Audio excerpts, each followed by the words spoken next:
نحمده ونصلي على رسوله الكريم اما بعد فاعوذ بالله من الشیطان الرجیم بسم اللہ الرحمن الرحیم رب اشرح لي صدری ويسر لي امری واحلل عقدۃ من لسانی يفقهوا قولی واجعل لي وزیرا من اہلی اللهم فقهنا في الدین رب زدنی علما رب یسر ولا تعسر وتمم بالخیر وبک نستعین۔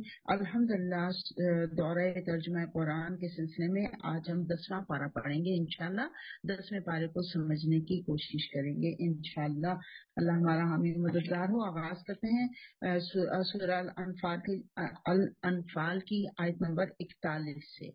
وَاعْلَمُوا، جان لو، تمہیں معلوم ہونا چاہیے، انما، کہ بے شک جو غنمتم، مال غنیمت ملا تم کو، من شیء، کسی چیز میں سے بھی، فانا، تو بے شک، للہ، اللہ کے لیے ہے، خمسہ، اس کا پانچواں، وللرسولی، اور اس کے رسول کے لیے، ولذی القربی، اور رشتہ داروں کے لیے، والیتامی، اور یتیموں کے لیے، والمساکین، اور مسکینوں کے لیے، وابن السبیل، اور راستے کے بیٹے کے لیے، گویا کہ مسافر کے لیے۔ ہم اس کے اوپر پہلے بات کر چکے ہیں۔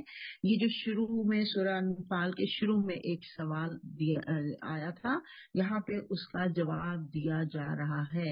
پہلا مارکا ہوا، مسلمانوں کے ہاتھ مال آیا، پوچھا یا رسول اللہ کیا کریں اس مال غنیمت کا؟ تو اللہ نے پہلا جواب دیا، قل الانفال للہ والرسول، کہہ دیجئے کہ بے شک انفال جو ہے مال غنیمت وہ تو اللہ اور اس کے رسول کے لیے ہے۔ بس چیپٹر کلوز۔ کوئی تمنا نہ رکھو کہ تم لڑ رہے ہو تو تمہیں اس کا ریوارڈ ملے گا، تمہیں مال ملے گا، نہیں، تمہارا یہ نقطۂ نظر نہیں ہونا چاہیے۔ تو اب بتایا جا رہا ہے، ذہن سازی ہو رہی ہے۔ فرمایا وَاعْلَمُوا، جان لو کہ جو کچھ تم مال غنیمت میں سے حاصل کرو گے وہ اللہ اور رسول کا اس میں سے پانچواں حصہ ہے، وَلِذِي الْقُرْبَى، اور رشتہ داروں کے لیے، اللہ اور رسول کے لیے، اور اللہ اور رسول کے بعد پھر رشتہ داروں کی بات آئی تو اس سے علماء کرام نے کہا اس سے مراد ہے رسول کریم صلی اللہ علیہ وآلہ وسلم کے رشتہ دار اور مسکین اور مسافر۔ یہ ایک بریکٹ ہے، یعنی 20%، یعنی کہ 1/5 یہاں جائے گا۔ اصل مراد اس سے کیا ہے کہ بیت المال میں جائے گا۔ اور ذی القربیٰ کیوں؟ کیونکہ رسول صلی اللہ علیہ وسلم اپنے گھر کے لیے صدقے کو آپ نے روک لیا تھا، چنانچہ وہ کمپنسیشن ہو رہی ہے، وہ کہیں نہ کہیں سے تو کرنی چاہیے تھی نا، تو یہاں سے ہو رہی ہے۔ اور باقی جو 80% ہوگا، 20% یہ پانچواں حصہ کہا گیا نا، یہ 20% اور باقی 80% جو بچا وہ مجاہدین کے لیے ہوگا۔ اس پر فقہا کی رائے یہ ہے کہ جو بھی اپنی سواری لے کر آئے گا اس کو دگنا ملے گا، ظاہر اس نے خرچہ برداشت کیا، سواری کا بھی اپنا بھی، اور پیدل والے کو ایک گناہ ملے گا۔ اور اللہ تعالیٰ نے فرما دیا کہ ان کنتم، اگر ہو تم، آمنتم، ایمان لانے والے، باللہ، اللہ پر، وما انزلنا علی عبدنا، اور جو اس نے نازل کیا اپنے بندے پر، یوم الفرقان، کس دن؟ وہ دن جو فرق کر دینے والا ہے۔ یوم الفرقان کیوں کہا گیا؟ کیونکہ یوم الفرقان سے مراد ہے وہ دن جس دن کے فرق ہو گیا کہ مسلمان کون ہے اور کافر کون ہے۔ منافق تو ابھی نہیں آئے تھے، غزوہ بدر کا بات ہے، منافقین جو ہیں وہ تو غزوہ احد میں سامنے آئے تھے۔ یہاں پہ فرقان، فرق کرنے والا دن، یوم بدر کو یوم الفرقان کہا گیا کیونکہ اس دن واضح طور پہ ابھی اگر کسی کا دین چھپا ہوا تھا، پتہ نہیں چل رہا تھا کہ کون مسلمان ہے کون بیچ میں نہیں ہے، اس دن کلیئر ہو گیا کہ کون مسلمان ہے اور کون کافر ہے۔ اس لیے اللہ نے یوم الفرقان کہا اس دن کو۔ یوم التقى الجمعان، جس نے دو جماعتیں آپس میں ٹکرائی تھیں، ملاقات کی تھی دو جماعتوں نے۔ کون سی دو جماعتوں نے؟ ایک اللہ کی جماعت نے اور ایک شیطان کی جماعت نے، ایک حزب اللہ نے اور حزب الشیطان نے۔ اللہ کہہ رہا ہے بے شک اللہ تعالیٰ اوپر ہر چیز کے قدرت رکھنے والا ہے۔ یاد کرو وہ وقت جب کہ تم وادی کے اس جانب تھے اور وہ دوسری جانب پڑاؤ ڈالے ہوئے تھے اور قافلہ تم سے نیچے ساحل کی طرف تھا۔ کہا جاتا ہے یہ گھاٹی ہے جو کناروں سے بہت چھوٹی اور درمیان میں بہت کھلی ہے۔ ایک کنارہ شام کی طرف جاتا تھا، مکہ سے مدینہ جاتے ہوئے پہلے بدر کے میدان سے گزرتے تھے، اب راستہ بدل گیا ویسے، لیکن کچھ لوگ جن کو شوق ہوتا ہے وہ جاتے ہیں بدر کا میدان دیکھتے ہیں صرف شوق کی خاطر۔ کہتے ہیں کہ غالباً اگر میں بھول نہیں رہی تو 80 میل کے فاصلے پر ہے مدینہ سے یہ بدر کا میدان۔ تو کہا گیا یاد کرو وہ وقت جب کہ تم وادی کے اس جانب تھے اور وہ دوسری جانب پڑاؤ ڈالے تھے۔ میں نے پہلے جیسے بتایا کہ بہت بڑی گھاٹی تھی یہ، اور اس کے ایک کنارے پر مسلمان تھے، دوسرے کنارے پہ وہ تھے. اگر کہیں پہلے سے تمہارے اور ان کے درمیان مقابلے کی قرارداد ہو چکی ہوتی تو تم ضرور اس موقع پر پہلو تہی کر جاتے، لیکن جو کچھ پیش آیا وہ اس لیے تھا کہ جس بات کا فیصلہ اللہ کر چکا تھا اسے ظہور میں لے آئے. کس چیز کا فیصلہ؟ یوم الفرقان کا فیصلہ. آج فرق ہو جانا تھا، کلیئر ہو جانا تھا کون مسلمان ہے اور کون مسلمان نہیں، تاکہ جسے ہلاک ہونا ہے وہ دلیل روشن کے ساتھ ہلاک ہو، اور جسے زندہ رہنا ہے وہ دلیل روشن کے ساتھ زندہ رہے. یقیناً خدا سننے اور جاننے والا ہے. اللہ فرما رہا ہے یاد کرو وقت جب اے نبی صلی اللہ علیہ وسلم اللہ ان کو تمہارے خواب میں تھوڑا دکھا رہا تھا. اگر کہیں وہ تمہیں ان کی تعداد زیادہ دکھا دیتا تو ضرور تم لوگ ہمت ہار جاتے اور لڑائی کے معاملے میں جھگڑا شروع کر دیتے، لیکن اللہ ہی نے اس سے تمہیں بچایا. یقیناً وہ سینوں کا حال تک جانتا ہے. بعض اوقات نا مشکل بہت بڑی ہوتی ہے لیکن اللہ اسے چھوٹا کر کے دکھا دیتا ہے. تو یہاں پہ بھی ان کی جو مانوی حیثیت ہے نا وہ دکھائی گئی تھی. اصلی حیثیت یعنی جو 1000 کی تعداد میں تھے لیکن مسلمانوں کو نظر تھوڑے ہی آئے، تھوڑے لگے ان کو، نظر سامنے سے دیکھتے ہوئے لگ رہا تھا کم ہے. نبی صلی اللہ علیہ وسلم کو خواب میں بھی کم دکھائے گئے تاکہ مسلمان جو ہیں وہ کمزور نہ پڑے. عبداللہ بن مسعود نے اپنے پہلو کے ساتھی سے پوچھا تمہارا کیا خیال ہے، یہ 70 تو ہوں گے؟ اس نے کہا نہیں 100 ہوں گے. کفار میں سے گرفتار قیدی سے پوچھا تو اس نے بتایا کہ ہم 1000 تھے. یعنی حضرت عبداللہ بن مسعود کو 70 نظر آ رہے تھے، ان کے ساتھی کو 100 نظر آ رہے تھے. یہ اللہ کی ایک پلاننگ آپ دیکھیے سبحان اللہ. بعض اوقات حالات ایسے ہوتے ہیں کہ بہت مشکل لگتے ہیں لیکن اللہ کی طرف سے اسی میں خیر ہوتی ہے، اور اللہ تعالیٰ اس کو تھوڑا کر کے، مشکل کو تھوڑا کر کے دکھا دیتا ہے. کن کے لیے؟ جو رضیت باللہ پہ عمل کرنے والے ہوتے ہیں نا، اللہ کے فیصلوں پر راضی رہنے والے ہوتے ہیں، ان کے لیے اللہ پھر یہ مشکلوں کو بھی چھوٹا کر کے دکھا دیتا ہے. وہ کہتے ہیں نا مشکلیں اتنی پڑی مجھ پر کہ آسان ہو گئیں، تو یہ اللہ تعالیٰ ان کو آسان کر کے دکھا رہا تھا کیونکہ اس سے پہلے بہت مشکلیں وہ برداشت کر چکے تھے. اللہ فرما رہا ہے وَإِذْ يُرِيكُمُوهُمْ إِذْ الْتَقَيْتُمْ فِي أَعْيُنِكُمْ قَلِيلًا وَيُقَلِّلُكُمْ فِي أَعْيُنِهِمْ لِيَقْضِيَ اللَّهُ أَمْرًا كَانَ مَفْعُولًا. یاد کرو جبکہ مقابلے کے وقت خدا نے تم لوگوں کی نگاہوں میں دشمنوں کو تھوڑا دکھایا اور ان کی نگاہوں میں تمہیں کم کر کے پیش کیا تاکہ جو بات ہونی تھی اللہ تعالیٰ اس کو ظہور میں لے آئے. وَإِلَى اللَّهِ تُرْجَعُ الْأُمُورُ، اور آخرکار سارے معاملات اللہ کی طرف رجوع کرتے ہیں. یہاں پہ پتہ چلا کہ اس میں سورہ آل عمران میں ہم نے آیت 130 میں پڑھا تھا اللہ تعالیٰ نے ان کی آنکھوں میں مسلمانوں کو زیادہ دکھا دیا تھا روپ پیدا کرنے کے لیے، اور 7 فرشتے بھی شامل ہو گئے تھے. پہلے تھوڑے دکھائے اور پھر دوبارہ کئی بڑے بڑے سردار جو ہیں ان کے وہ قتل ہو گئے. 70 مشرکین، ابو جہل بھی ان میں شامل تھا. پہلا یہ باقاعدہ مارکا تھا، بدر کا مارکا. اس سے پہلے 8 مہمات جن کو شریف کہتے ہیں ایکسپیڈیشنز وہ بھیجی گئی تھیں جن میں 4 سرایا تھے اور 4 غزوات تھے، یعنی 4 میں حضور صلی اللہ علیہ وسلم خود شریک ہوئے تھے اور 4 میں آپ شامل نہیں ہوئے تھے. ایک آخری ایکسپیڈیشن میں ایک مشرک قتل ہوا تھا تو باقاعدہ پہلا مارکا غزوہ بدر کی صورت میں برپا ہوا. تو اللہ تعالیٰ کی طرف سے جنگی احکامات دیے جا رہے ہیں اور یہ سلسلہ مارکات کا اب چلتے چلے جانا ہے. یہ پہلا مارکا لیکن اب یہ سلسلہ چلتے چلے جانا ہے. 8 ہجری میں فتح مکہ تک یہ سلسلہ جاری رہنا ہے. آگے ہم ابھی پڑھیں گے آیت 45 کے اندر اللہ تعالیٰ فرما رہا ہے وَأَطِيعُوا اللَّهَ وَرَسُولَهُ وَلَا تَنَازَعُوا فَتَفْشَلُوا وَتَذْهَبَ رِيحُكُمْ وَاصْبِرُوا إِنَّ اللَّهَ مَعَ الصَّابِرِينَ. اللہ فرما رہا ہے اور اطاعت کرو ان کی، اللہ کی اور اس کے رسول کی، اور آپس میں جھگڑو نہیں ورنہ تمہارے اندر کمزوری پیدا ہو جائے گی. یہاں پہ آپ دیکھیے 4 اسلوب بتائے جا رہے ہیں جنگ کے موقع پر اہل ایمان کو کیا کرنا ہے. سب سے پہلے کہا گیا کہ فَاثْبُتُوا، ثابت قدم رہو. پھر کہا گیا اللہ کو کثرت سے یاد کرو، یعنی پہلے اللہ پر توکل کرو، اپنی طاقت پر بھروسہ نہ ہو. دشمن کو بڑا بھی نظر آ رہا ہو تو تمہیں توکل اللہ پر ہو، اللہ کی اس کے اندر رضا کے اندر تم راضی رہو. پھر اس کے بعد اللہ کو کثرت سے یاد کرو.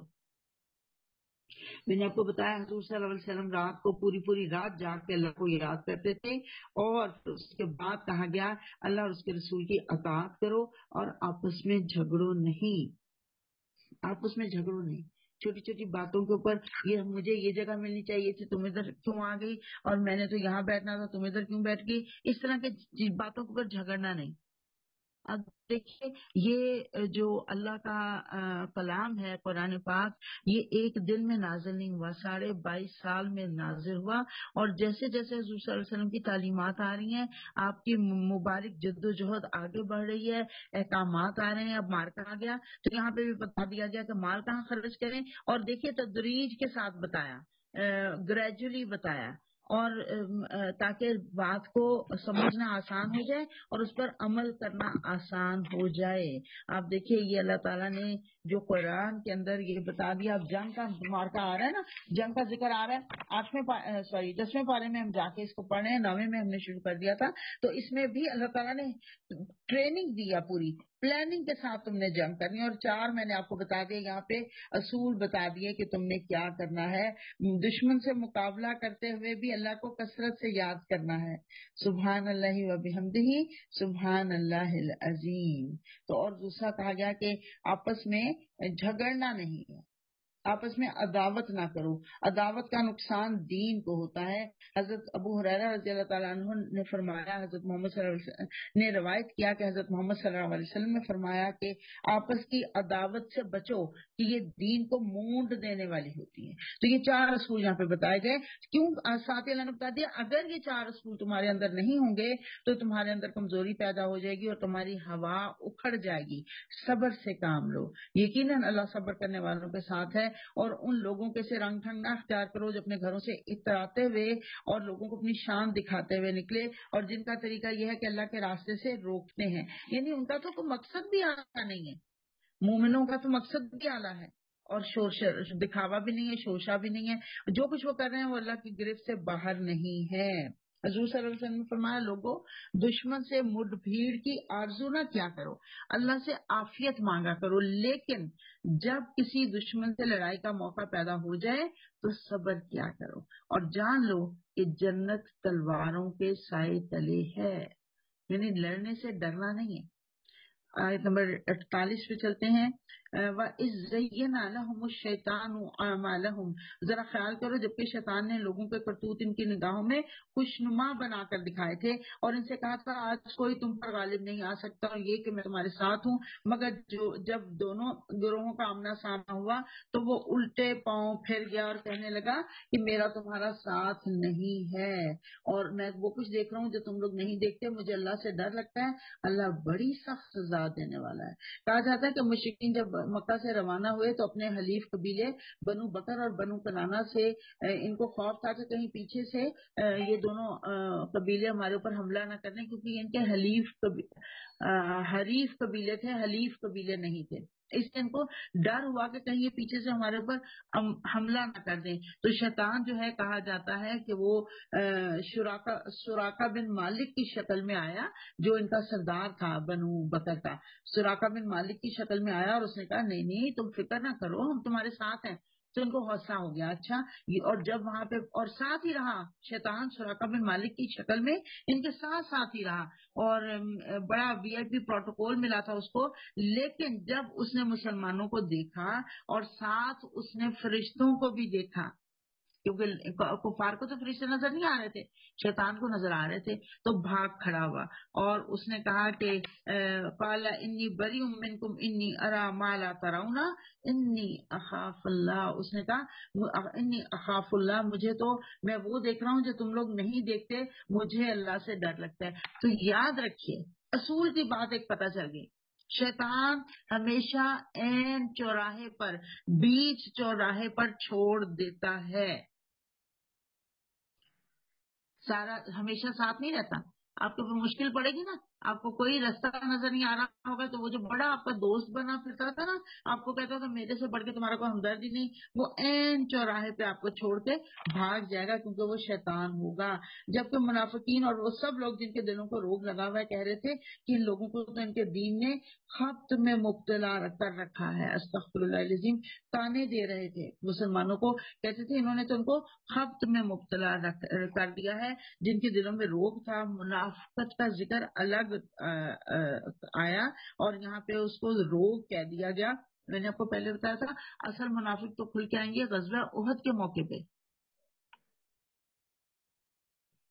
لیکن یہاں پہ بھی ان کا ذکر آ رہا ہے کیونکہ کچھ سردار جو ہیں وہ اس خوف سے بیچ میں شامل ہو گئے تھے کہ ہمیں برادری کے خوف کی وجہ سے شامل ہو گئے تھے، پکے مسلمان نہیں تھے، تو اس لیے یہاں پہ کہہ دیا گیا کہ یہ لوگ جو ہیں جن کے دلوں کو روگ لگا ہوا ہے وہ دین والوں کو کہتے ہیں تم تو پاگل ہی ہو گئے ہو۔ حالانکہ اگر کوئی اللہ پر بھروسہ کرے تو یقیناً اللہ بڑا زبردست اور دانا ہے۔ کاش تم اس حالت کو دیکھ سکتے جبکہ فرشتے مقتول کافروں کی روحیں قبض کر رہے تھے، وہ ان کے چہروں اور ان کے خونوں پر ضربیں لگاتے جاتے تھے اور کہتے جاتے تھے لو اب جلنے کی سزا بھگتو، یہ ہے وہ جزا جس کا سامان تمہارے اپنے ہاتھوں نے پیشگی مہیا کر رکھا تھا۔ یہ غیب کی خبریں، یہ مجھے اور آپ کو نہیں پتا، ہم نے فرشتوں کو نہیں دیکھا، لیکن صحابہ نے بھی فرشتوں کو نہیں دیکھا، لیکن کافروں کو قتل ہوتے ہوئے دیکھا۔ حضور صلی اللہ علیہ وسلم سے پوچھا کہ ہمیں نہیں سمجھ آیا کہ وہ کیسے قتل ہوئے، یہ مسلم کی روایت ہے۔ کچھ صحابہ نے کہا ہمیں نہیں پتا چلا وہ کیسے قتل ہوئے۔ اللہ کے رسول صلی اللہ علیہ وسلم نے جواب دیا ان کو اللہ نے قتل کروایا، فرشتے بھیجے تمہاری مدد کرنے کے لیے، صحابہ نے نہیں دیکھے لیکن شیطان مردود نے دیکھ لیے۔ انہوں نے آپ دیکھیے نا وہ فرشتے جو ہیں مسلمانوں کو نظر نہیں آئے لیکن شیطان کو نظر آ گئے۔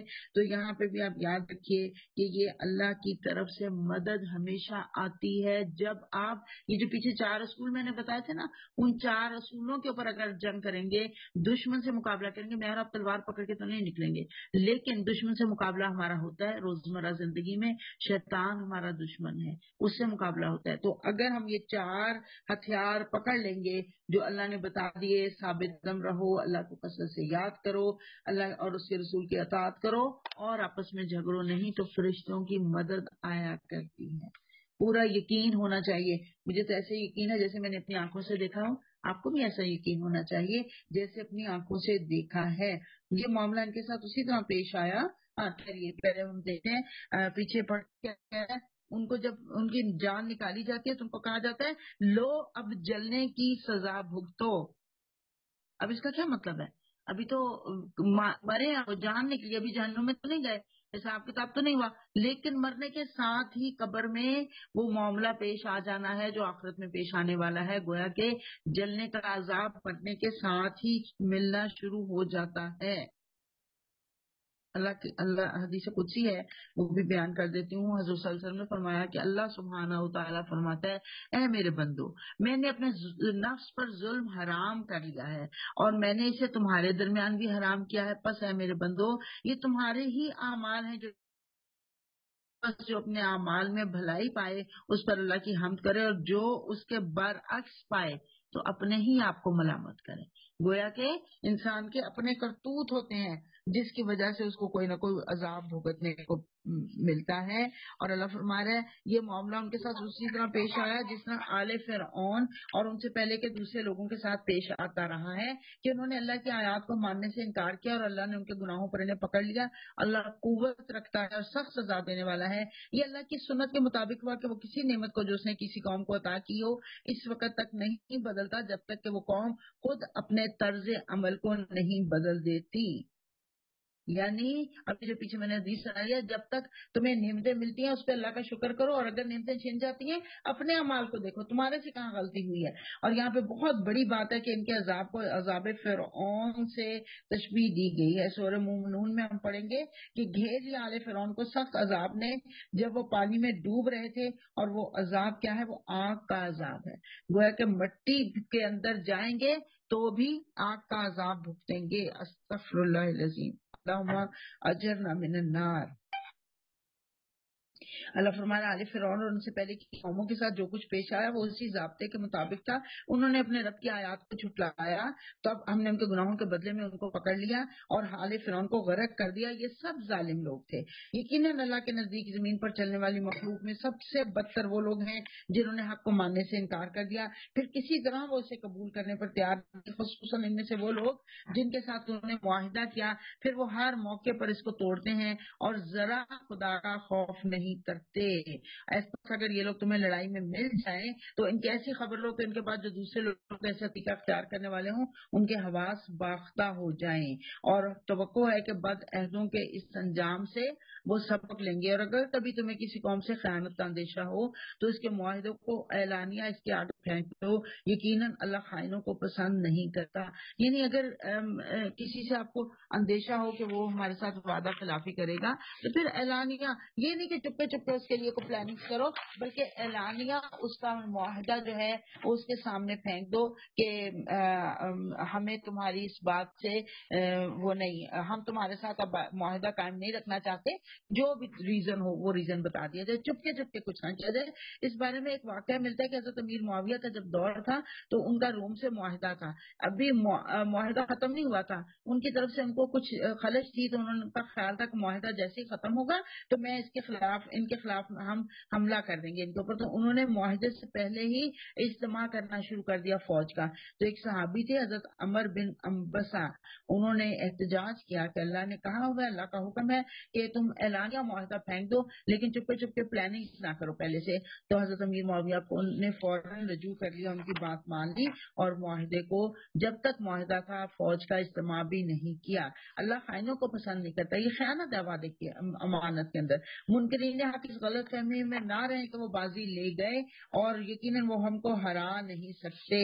اور تم لوگ جہاں تک تمہارا بس چلے زیادہ سے زیادہ طاقت اور تیار بندے رہنے والے گھوڑے ان کے مقابلے کے لیے مہیا رکھو تاکہ اس کے ذریعے سے اللہ کے اور اپنے دشمنوں کو اور ان دوسرے دشمنوں کو خوفزدہ کر دو جنہیں تم نہیں جانتے مگر اللہ جانتا ہے. وَمَا تُنْفِقُوا مِنْ شَيْءٍ فِي سَبِيلِ اللَّهِ يُوَفَّى إِلَيْكُمْ، جو تم اللہ کے راستے میں خرچ کرو گے کچھ بھی اللہ پورا پورا بدلہ تمہیں لوٹائے گا. یوفا پورا پورا کر کے دے گا علیکم تمہاری طرف. وانتم لا تظلمون، اور تمہارے ساتھ ہرگز ظلم نہیں ہوگا. تو یہاں پہ بتایا گیا کہ تم جنگ کے لیے تیار رہو. حضرت محمد صلی اللہ علیہ وسلم نے جنگی تیاری کے حوالے سے ایک ارشاد فرمایا کہ قوت تو پھینکنے میں ہے، یعنی تیر پھینکنے میں، نیزہ پھینکنے میں. آج میزل ٹیکنالوجی، بامز، یہ سب اسی سلسلے میں ہے. تو مسلمانوں کو حکم دیا جا رہا ہے کہ اپنی استطاعت بھر طاقت فراہم کرنے کی کوشش کرو. قیامت تک کے لیے حضور صلی اللہ علیہ وسلم نے فرمایا گھوڑے کی پیشانی میں برکت رکھ دی ہے. بعض روایات میں آتا ہے کہ آخری جنگوں میں گھوڑے استعمال ہوں گے اور اہم ترین یہ ہے کہ دشمن کو مرعوب کرنے کے لیے ہمیں اپنی جنگی طاقت کو تیار رکھنا ہے. آپ دیکھیے نا وہ جو بھارت نے ایٹمی دھماکے کیے تھے اور وہ جو انڈیا کا پرائم منسٹر تھا اٹل بہاری واجپئی، اس نے کہا تھا ہم پاکستان کی اینٹ سے بچا دیں گے. اللہ کے فضل سے جب ہم نے 28 مئی کو اعلان کر دیا تو 29 مئی کو واجپئی کا بیان آیا کہ we are ready for table talk. یہ دیکھیے کتنا بڑا فرق کچھ دنوں کے بیانات ان کے دیکھیے. تو مذاکرات کی دعوت دی جا رہی ہے. تو یہ اس قوت کی اہمیت ہے. بہرحال ہمیں بھارت کے مقابلہ ہو یا کوئی بھی، ہمیں اپنی تعداد کے اعتبار سے، وسائل کے اعتبار سے ہمیں اپنی پوری کوشش کرنی چاہیے. الحمدللہ ایٹمی صلاحیت جو ہے ہماری پوری امت مسلمہ کی ایٹمی صلاحیت ہے. اللہ نہ کرے کہ اس کے ساتھ کوئی غداری کرے. یہ امت مسلمہ کے ساتھ کا مجرم ہوگا، صرف پاکستان کا مجرم نہیں ہوگا. دشمن کو مرعوب کرنے کے لیے ہمیں جو بھی ممکن ہو. یہاں پہ دیکھیے ذکر آیا ہے زیادہ سے زیادہ طاقت اور تیار بندے رہنے والے گھوڑے. اب گھوڑے نہیں ہیں، گھوڑے بھی تیار رکھنے چاہیے لیکن گھوڑے نہیں ہیں تو پھر ہمیں اس کے علاوہ کیا میزل ٹیکنالوجی کے اندر ہم نے عبور حاصل کرنا ہے. جو اس وقت وہ ہے نئی ٹیکنیکس ہیں ان ساری کے اندر ہمیں پورا پورا اپنے آپ کو تیار کرنا چاہیے. کیونکہ جب ہمارے پاس وہ ہوں گے نا اسباب ہوں گے تو کانفیڈنس بھی زیادہ آئے گا. اور اس وجہ سے ہمیں پورا پورا اپنا مال جو ہے وہ طاقت فراہم کرنے پر لگانا چاہیے. اللہ فرما رہا ہے وَإِن جَنَحُوا لِلسَّلْمِ، اور اے نبی اگر دشمن صلح اور سلامتی کی طرف مائل ہوں تو تم بھی اس کے لیے آمادہ ہو جاؤ، اور اللہ پر بھروسہ کرو، یقین وہی سب کچھ سننے اور جاننے والا ہے. اور اگر وہ دھوکے کی نیت رکھتے ہوں تو تمہارے لیے اللہ کافی ہے. وہی تو ہے جس نے اپنی مدد سے اور مومنوں کے ذریعے سے تمہاری تائید کی اور مومنوں کے دل ایک دوسرے کے ساتھ جوڑ دیے. تم روئے زمین کی ساری دولت بھی خرچ کر ڈالتے تو ان لوگوں کے دل نہیں جوڑ سکتے تھے، مگر وہ اللہ ہے جس نے لوگوں کے دل جوڑے. تو یہاں پہ آپ دیکھیے دل جوڑنے کی بات آ رہی ہے، کتنی تعلیم، خوبصورت تعلیم دی جا رہی ہے. جنگی صلاحیتوں کے حصول کا ذکر بھی آیا اور ساتھ ہی صلح کی بات بھی آ گئی ہے. اگر تمہارے پاس صلح ہوگی تو اگر تمہارے پاس طاقت ہوگی تو پھر تمہارا دشمن تمہارے ساتھ صلح کی بات بھی کرے گا. اگر صلح کی بات کرے تو تم بھی اللہ پر توکل کرتے ہوئے صلح کی بات کرو. اور جنگ برائے جنگ نہیں، بلکہ جنگ جو ہے وہ تو آخری آپشن ہوگا. جیسے ہمارے یہاں ہوتا ہے نا کہ کہتے ہیں کہ جسم کا کوئی حصہ جو ہے اگر وہ بالکل ناکارہ ہو جائے تو اسے کاٹ کے پھینک دینا پڑتا ہے، آپریشن کرنا پڑتا ہے، لیکن اس سے پہلے ہم پوری کوشش کرتے ہیں کہ اس کو درست کر لیا جائے. تو مومنوں کو تسلی دی جا رہی ہے ہتھیار تیار رکھو گے، اپنے طاقت تیار رکھو گے تو دشمن تمہارے ساتھ صلح کرنے پہ بھی راضی ہوگا، اور اگر وہ تمہارے ساتھ دھوکہ کرے گا تو تمہارے لیے اللہ کافی ہے. اور پھر اللہ آخر میں یہ فرما رہا ہے یہاں پہ آیت نمبر 63 میں کہ وَأَلَّفَ بَيْنَ قُلُوبِهِمْ، اللہ نے ان کے دلوں میں الفت ڈال دی. وہ مسلمان جو مکہ میں تھے جب تو مختلف قبائل کی صورت میں تھے، اللہ کے ایک کلمے کے اوپر مجتمع ہو گئے. آپ صلی اللہ علیہ وسلم مدینہ تشریف لائے اور اوس کے لوگ، خزرج کے لوگ، برسوں کی جنگیں تھیں لیکن اس ایک کلمہ لا الہ الا اللہ پر اکٹھے ہو گئے. یہ کہاں سے ملی محبت، کہاں سے آئی یہ الفت، کہاں سے آئی؟ یہ اللہ کی نعمتوں میں سے ایک بہت بڑی نعمت ہے. انما المؤمنون اخوہ، سورہ الحجرات میں ہم پڑھیں گے. تو مختلف دیکھیں زبانیں، مختلف قبائل، لیکن اس کے باوجود محبت میں ایک دوسرے کے ساتھ جڑے ہوئے ہیں. یہاں پہ یہی بات بتائی جا رہی ہے کہ مختلف قبیلے ہوں، مختلف زبانیں ہوں. آج ہم بھی آپ دیکھیے 70 برس ہو گئے لیکن ہم ایک قوم نہیں بن سکے. اللہ تعالیٰ ہمیں بنایا ایک قوم. اللہ بڑا زبردست اور حیدانہ ہے. اے نبی صلی اللہ علیہ وسلم تمہارے لیے اور تمہارے پیرو اہل ایمان کے لیے تو بس اللہ ہی کافی. اے نبی صلی اللہ علیہ وسلم مومنوں کو جنگ پر ابھارو. اگر تم میں سے 20 آدمی صابر ہوں تو وہ 200 پر غالب آئیں گے، اور اگر 100 آدمی ایسے ہوں تو منکرین حق میں سے 1000 آدمیوں پر بھاری ہوں گے، کیونکہ وہ ایسے لوگ ہیں جو سمجھ نہیں رکھتے. اچھا، اب اللہ نے تمہارا بوجھ ہلکا کیا اور اسے معلوم ہوا کہ ابھی تم میں کمزوری ہے.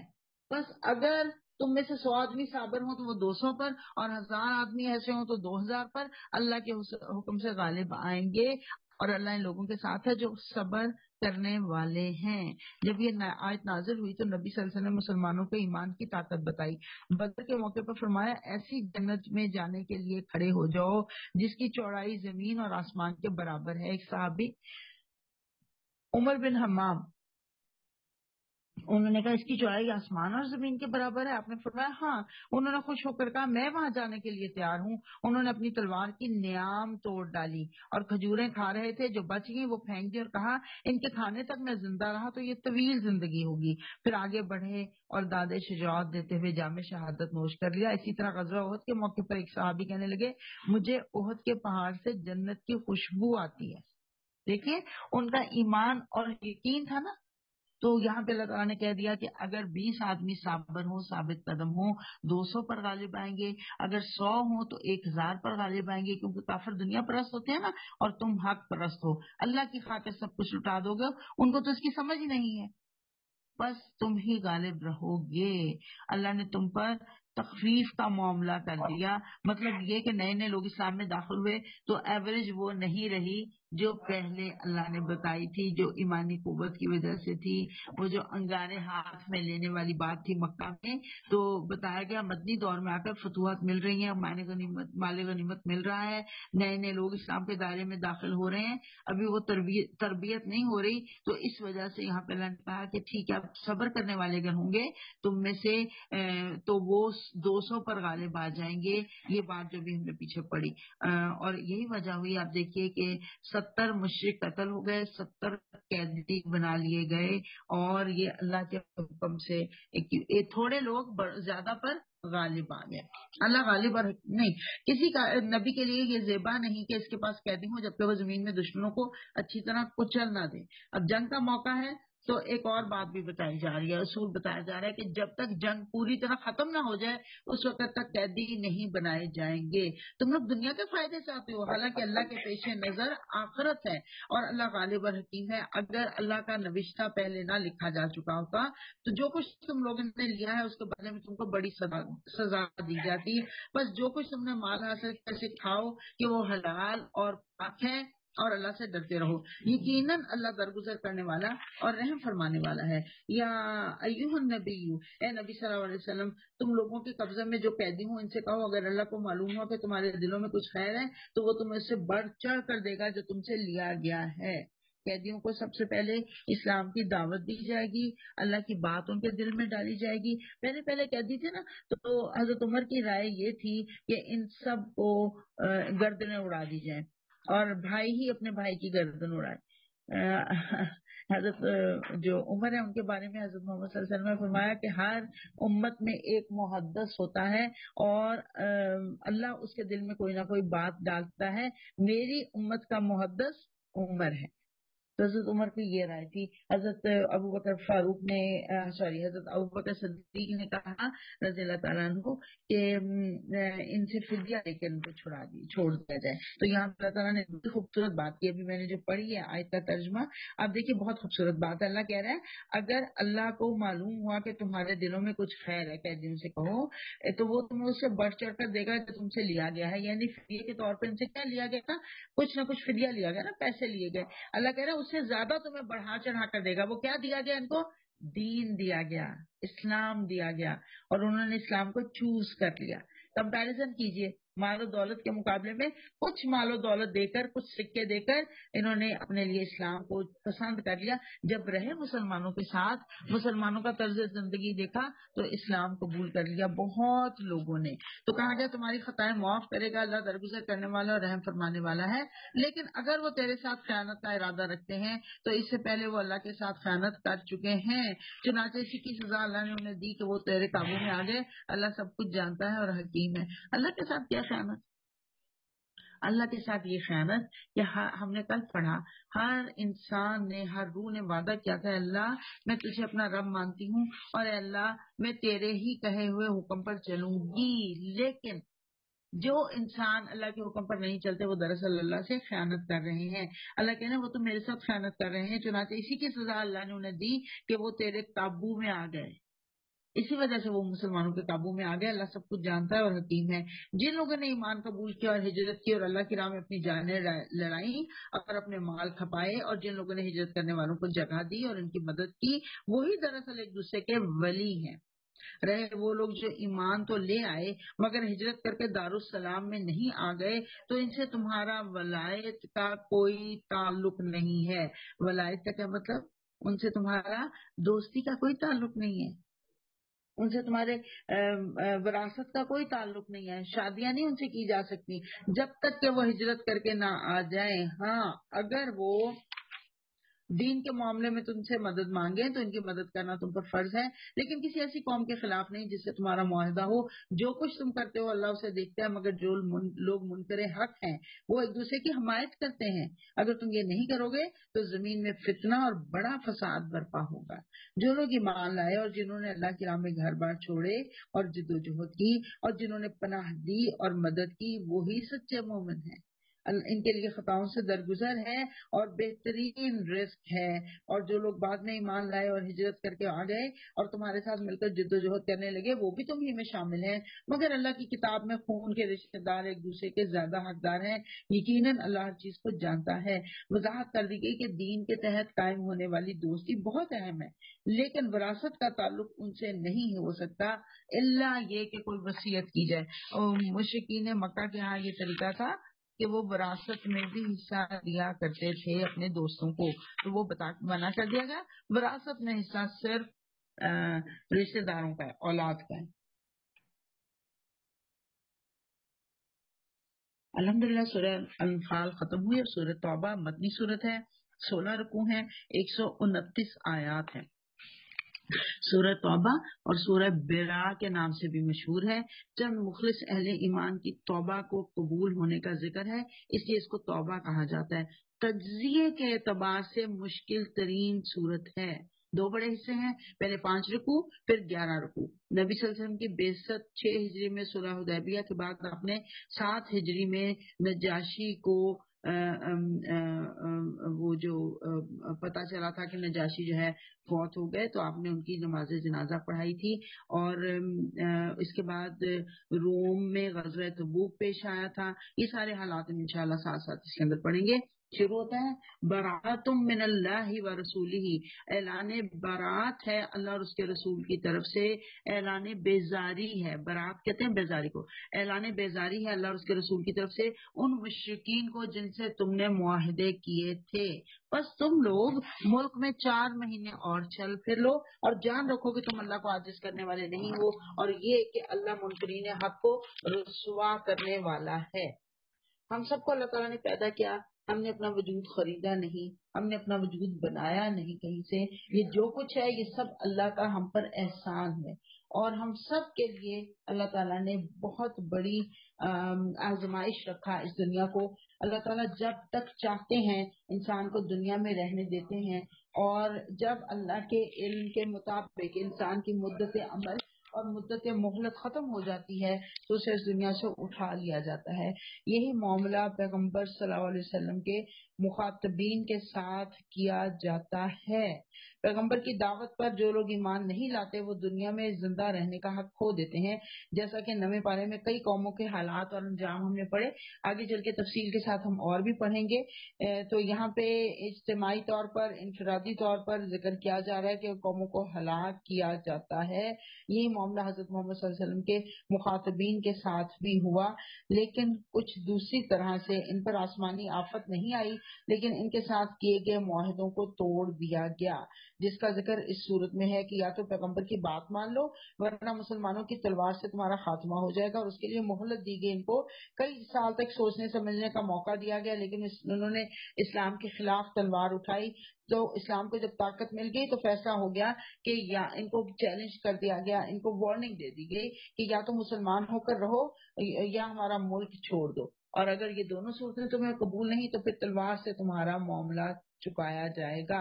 اطلاع عام ہے، اذان من اللہ و رسولہ، اللہ اور اس کے رسول کی طرف سے حج اکبر کے دن تمام لوگوں کے لیے۔ حج اکبر کیا ہے اب یہ بھی سمجھ لیجئے۔ حجۃ الوداع میں نبی صلی اللہ علیہ وسلم نے خطبہ دیتے ہوئے حاضرین سے پوچھا یہ کون سا دن ہے؟ لوگوں نے عرض کیا یوم النحر، فرمایا ھذا یوم الحج الاکبر، یہ حج اکبر کا دن ہے۔ حج اکبر کا لفظ حج اصغر کے مقابلے میں ہے۔ عمرے کو حج اصغر کہا جاتا ہے اور حج کو حج اکبر کہا جاتا ہے، لیکن ہمارے ہاں خلط العام ہے کہ ہم اس کو جمعے والے دن کے حج کو حج اکبر کہتے ہیں، تو لیکن یہ اس میں کچھ حقیقت نہیں، یہ ہمارا اپنا پاکستانیوں کا بنایا ہوا ہے حج اکبر اس کو کہنا۔ حج جو بھی ہوگا وہ حج اکبر ہی ہوگا انشاءاللہ۔ اللہ تعالیٰ ہم سب کو حج اکبر نصیب فرمائے اور حج اصغر کی بھی بار بار سعادت نصیب فرمائے۔ اللہ فرما رہا ہے کہ حج تمام لوگوں کے لیے کہ اللہ مشرکین سے بری الذمہ ہے اور اس کا رسول بھی۔ اب اگر تم لوگ توبہ کر لو تو تمہارے لیے بہتر ہے، اور جو منہ پھیرتے ہو تو خوب سمجھ لو کہ تم اللہ کو عاجز کرنے والے نہیں ہو، اور اے نبی صلی اللہ علیہ وسلم انکار کرنے والوں کو سخت عذاب کی خوشخبری سنا دو۔ وبشر الذین، یہ بات پہلے بھی ہو چکی ہے، کسی نے سوال بھی پوچھا تھا کہ خوشخبری کیوں کہا گیا عذاب کو؟ اس لیے میں نے تب بھی جواب دیا تھا، اس لیے خوشخبری کہا گیا، یہ ایک طنز کا طریقہ ہے کہ دنیا میں تم بڑی ایفرٹس کر رہے تھے، بڑے زور لگا رہے تھے کہ ہم مسلمانوں کو نیچا دکھا دیں اور ہم اپنے کفر کا بول بالا کر دیں، اور ہم بڑی تم نے محنتیں کی تھی، تو ان کو خوشخبری دے دو کہ تمہارا رزلٹ سامنے آ گیا۔ رزلٹ کی امید پہ بندہ کام کرتا ہے نا، ایوارڈ کے لیے بندہ کام کرتا ہے نا، کہیں نہ کہیں سے ہمیں صلہ ملے اسی کے لیے کام کرتا ہے نا انسان۔ تو اللہ کہہ رہا ہے تمہارا صلہ سامنے آ گیا۔ خوشخبری تو صلہ ملنے کی خوشخبری ہر ایک کو ہوتی ہے، خوشی ہر ایک کو ہوتی ہے، تو کہا جا رہا ہے خوشخبری تمہارے لیے یہ ہے کہ تمہارا صلہ سامنے آ گیا، لیکن تمہارے لیے بدخبری یہ ہے کہ وہ عذاب علیم ہے۔ تمہارے لیے کوئی ہار نہیں ہے، تاج نہیں ہے، جنت نہیں ہے، محل نہیں ہے، نہریں نہیں ہے، بلکہ دردناک عذاب تمہارے لیے تیار کیا گیا ہے جو انکار کرنے والے ہیں، اور بجز ان مشرکین کے جن سے تم نے معاہدے کیے تھے۔ اب دیکھیے، اللہ تعالیٰ نے دنیا میں جو رہنے بسنے کا موقع دیا ہے یہ کسی حق کی بنا پر نہیں ہے، یہ سب کچھ اللہ کا احسان ہے اور ہمارا امتحان ہے۔ جب امتحان ختم ہو جاتا ہے تو ہمیں اٹھا لیا جاتا ہے۔ یہ پیغمبروں کے ساتھیوں کے ساتھ بھی ہوتا تھا کہ جو ان کے، ابھی جیسے میں نے پہلے بھی ذکر کیا کہ جب وہ بات نہیں مانتے تھے تو پھر ان سے زندگی کا حق چھین لیا جاتا تھا۔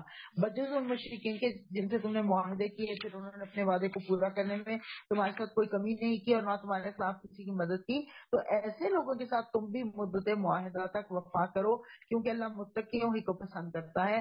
بس جب حرام مہینے گزر جائیں، 4 مہینے حرام تھے جن کو کہ ان کے ہاں بھی حرام سمجھا جاتا تھا، مشرکین کے ہاں بھی، تو مشرکین کو قتل کرو، جہاں پاؤ اور انہیں پکڑو اور گھیرو اور ہر گھات میں ان کی خبر لینے کے لیے بیٹھو۔ پھر اگر وہ توبہ کر لیں اور نماز قائم کریں اور زکات دیں تو انہیں چھوڑ دو، اللہ درگزر کرنے والا، رحم فرمانے والا ہے۔ اور اگر مشرکین میں سے کوئی شخص پناہ مانگ کر تمہارے پاس آنا چاہے تاکہ اللہ کا کلام سنے تو اسے پناہ دے دو، یہاں تک کہ وہ اللہ کا کلام سن لے، پھر اس کے امن کی جگہ تک اس کو پہنچا دو۔ یہ اس لیے کرنا چاہیے کہ یہ لوگ علم نہیں رکھتے، یعنی لا علمی کے ساتھ بغیر دعوت دیے ہوئے، ان کو بغیر تبلیغ دیے ہوئے تلوار اٹھانے کی اجازت نہیں مسلمانوں کو۔ دیکھیے اللہ کتنا رحیم ہے، اللہ کہہ رہا ہے پہلے تبلیغ کرو، پہلے دعوت دو، پھر اس کے بعد ان کو پوری طرح سے موقع دو کہ اس کو غور کریں، اس کے اوپر امن کی جگہ تک پہنچا دو، یعنی وہ سوچیں، غور کریں، لیکن پھر اگر اس کے بعد بھی وہ لڑنے کے لیے تیار ہوں تو پھر تم بھی ان کے ساتھ لڑو۔ اور ان مشرکین کے لیے اللہ اور اس کے رسول کے نزدیک کوئی عہد آخر کیسے ہو سکتا ہے بجز ان لوگوں کے جن سے تم نے مسجد حرام کے پاس وعدہ کیا تھا؟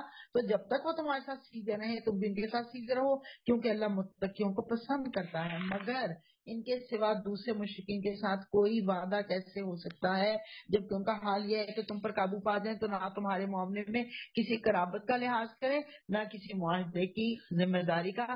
وہ اپنی زبانوں سے تم کو راضی کرنے کی کوشش کرتے ہیں مگر دل ان کے انکار کرتے ہیں اور ان میں سے اکثر فاسق ہیں۔ انہوں نے اللہ کی آیات کے بدلے تھوڑی سی قیمت قبول کر لی، پھر اللہ کے رستے میں رکاوٹ بن کر کھڑے ہو گئے۔ مشرکین مکہ کے خلاف تلوار اٹھانے کی وجہ بھی بتائی جا رہی ہے کہ انہوں نے تمہارے ساتھ کوئی تعلق اور کوئی رشتہ داری کا لحاظ نہیں کیا، تم انہی کے درمیان رہے بسے تھے نا، پیدا ہوئے تھے، وہیں پہ رہے تھے، لیکن انہوں نے اس کو کوئی اہمیت نہیں دی تمہاری اپنے درمیان رہنے کو 40 سال تک، تو اس لیے اب تم ان کو چھوڑ دو۔ 40 نہیں، سوری، 53 ایئرس تک، 53 سال کے تھے جب آپ صلی اللہ علیہ وسلم جب آپ نے ہجرت کی تھی۔ تو اللہ کہہ رہا بہت برے کرتوت تھے جو یہ کرتے رہے، کسی مومن کے معاملے میں نہ یہ قرابت کا لحاظ کرتے ہیں نہ کسی وعدے کی ذمہ داری کا، اور یہ زیادتی ہمیشہ انہی کی طرف سے ہوئی ہے۔ بس اگر یہ توبہ کر لیں اور نماز قائم کریں اور زکات دیں تو تمہارے دینی بھائی ہیں، اور جاننے والوں کے لیے ہم اپنے احکام واضح کیے دیتے ہیں۔ اور اگر وعدہ کرنے کے بعد یہ پھر اپنی قسموں کو توڑ ڈالیں اور تمہارے دین پر حملے کرنے شروع کر دیں تو کفر کے علم برداروں سے جنگ کرو، اور کیونکہ ان کی قسموں کا کوئی اعتبار نہیں، شاید کہ پھر تلوار ہی کے زور سے وہ باز آ جائیں گے۔ اور کیا تم نہ لڑو گے ایسے لوگوں سے جو اپنے وعدے توڑتے ہیں اور جنہوں نے رسول کو ملک سے نکال دینے کا ارادہ ہی کر لیا تھا اور زیادتی کی ابتدا بھی وہی کرنے والے تھے؟ کیا تم ان سے ڈرتے ہو؟ اگر تم مومن ہو تو اللہ ہی اس کا زیادہ مستحق ہے کہ اس سے ڈرو، ان سے لڑو، اللہ تمہارے ہاتھوں سے ان کو سزا دلوائے گا اور انہیں ذلیل و خوار کر دے گا، اور ان کے مقابلے میں تمہاری مدد کرے گا اور بہت سے مومنوں کے دل ٹھنڈے کرے گا اور ان کے قلوب کی جلن مٹا دے گا، اور جسے چاہے گا توبہ کی توفیق بھی دے گا۔ اللہ سب کچھ سننے والا اور سب کچھ جاننے والا ہے اور دانا ہے۔ کیا تم لوگوں نے یہ سمجھ لیا کہ یوں ہی چھوڑ دیے جاؤ گے؟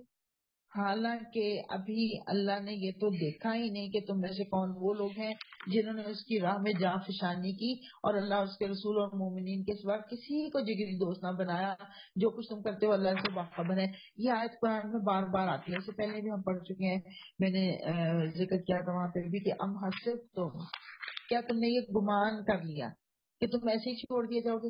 میں اور آپ یہی سمجھے بیٹھے ہیں نا کہ اللہ کے رسول صلی اللہ علیہ وسلم کی ہم امتی ہیں، اللہ کے رسول صلی اللہ علیہ وسلم سے بہت محبت کرتے ہیں، اور ہم سب یہ سمجھ رہے ہیں کہ صرف اسی بات پہ ہماری بخشش ہو جائے گی، اللہ کرے، اللہ آمین، اسی بات پہ بخشش ہو جائے۔ لیکن یاد رکھیے اللہ نے خود چونکایا ہے قرآن میں بار بار یہ سوال کر کے مجھے اور آپ کو کہ کیا تم نے یہ سمجھ لیا ہے؟ کیا تمہارے خیال میں یہ ممکن ہے؟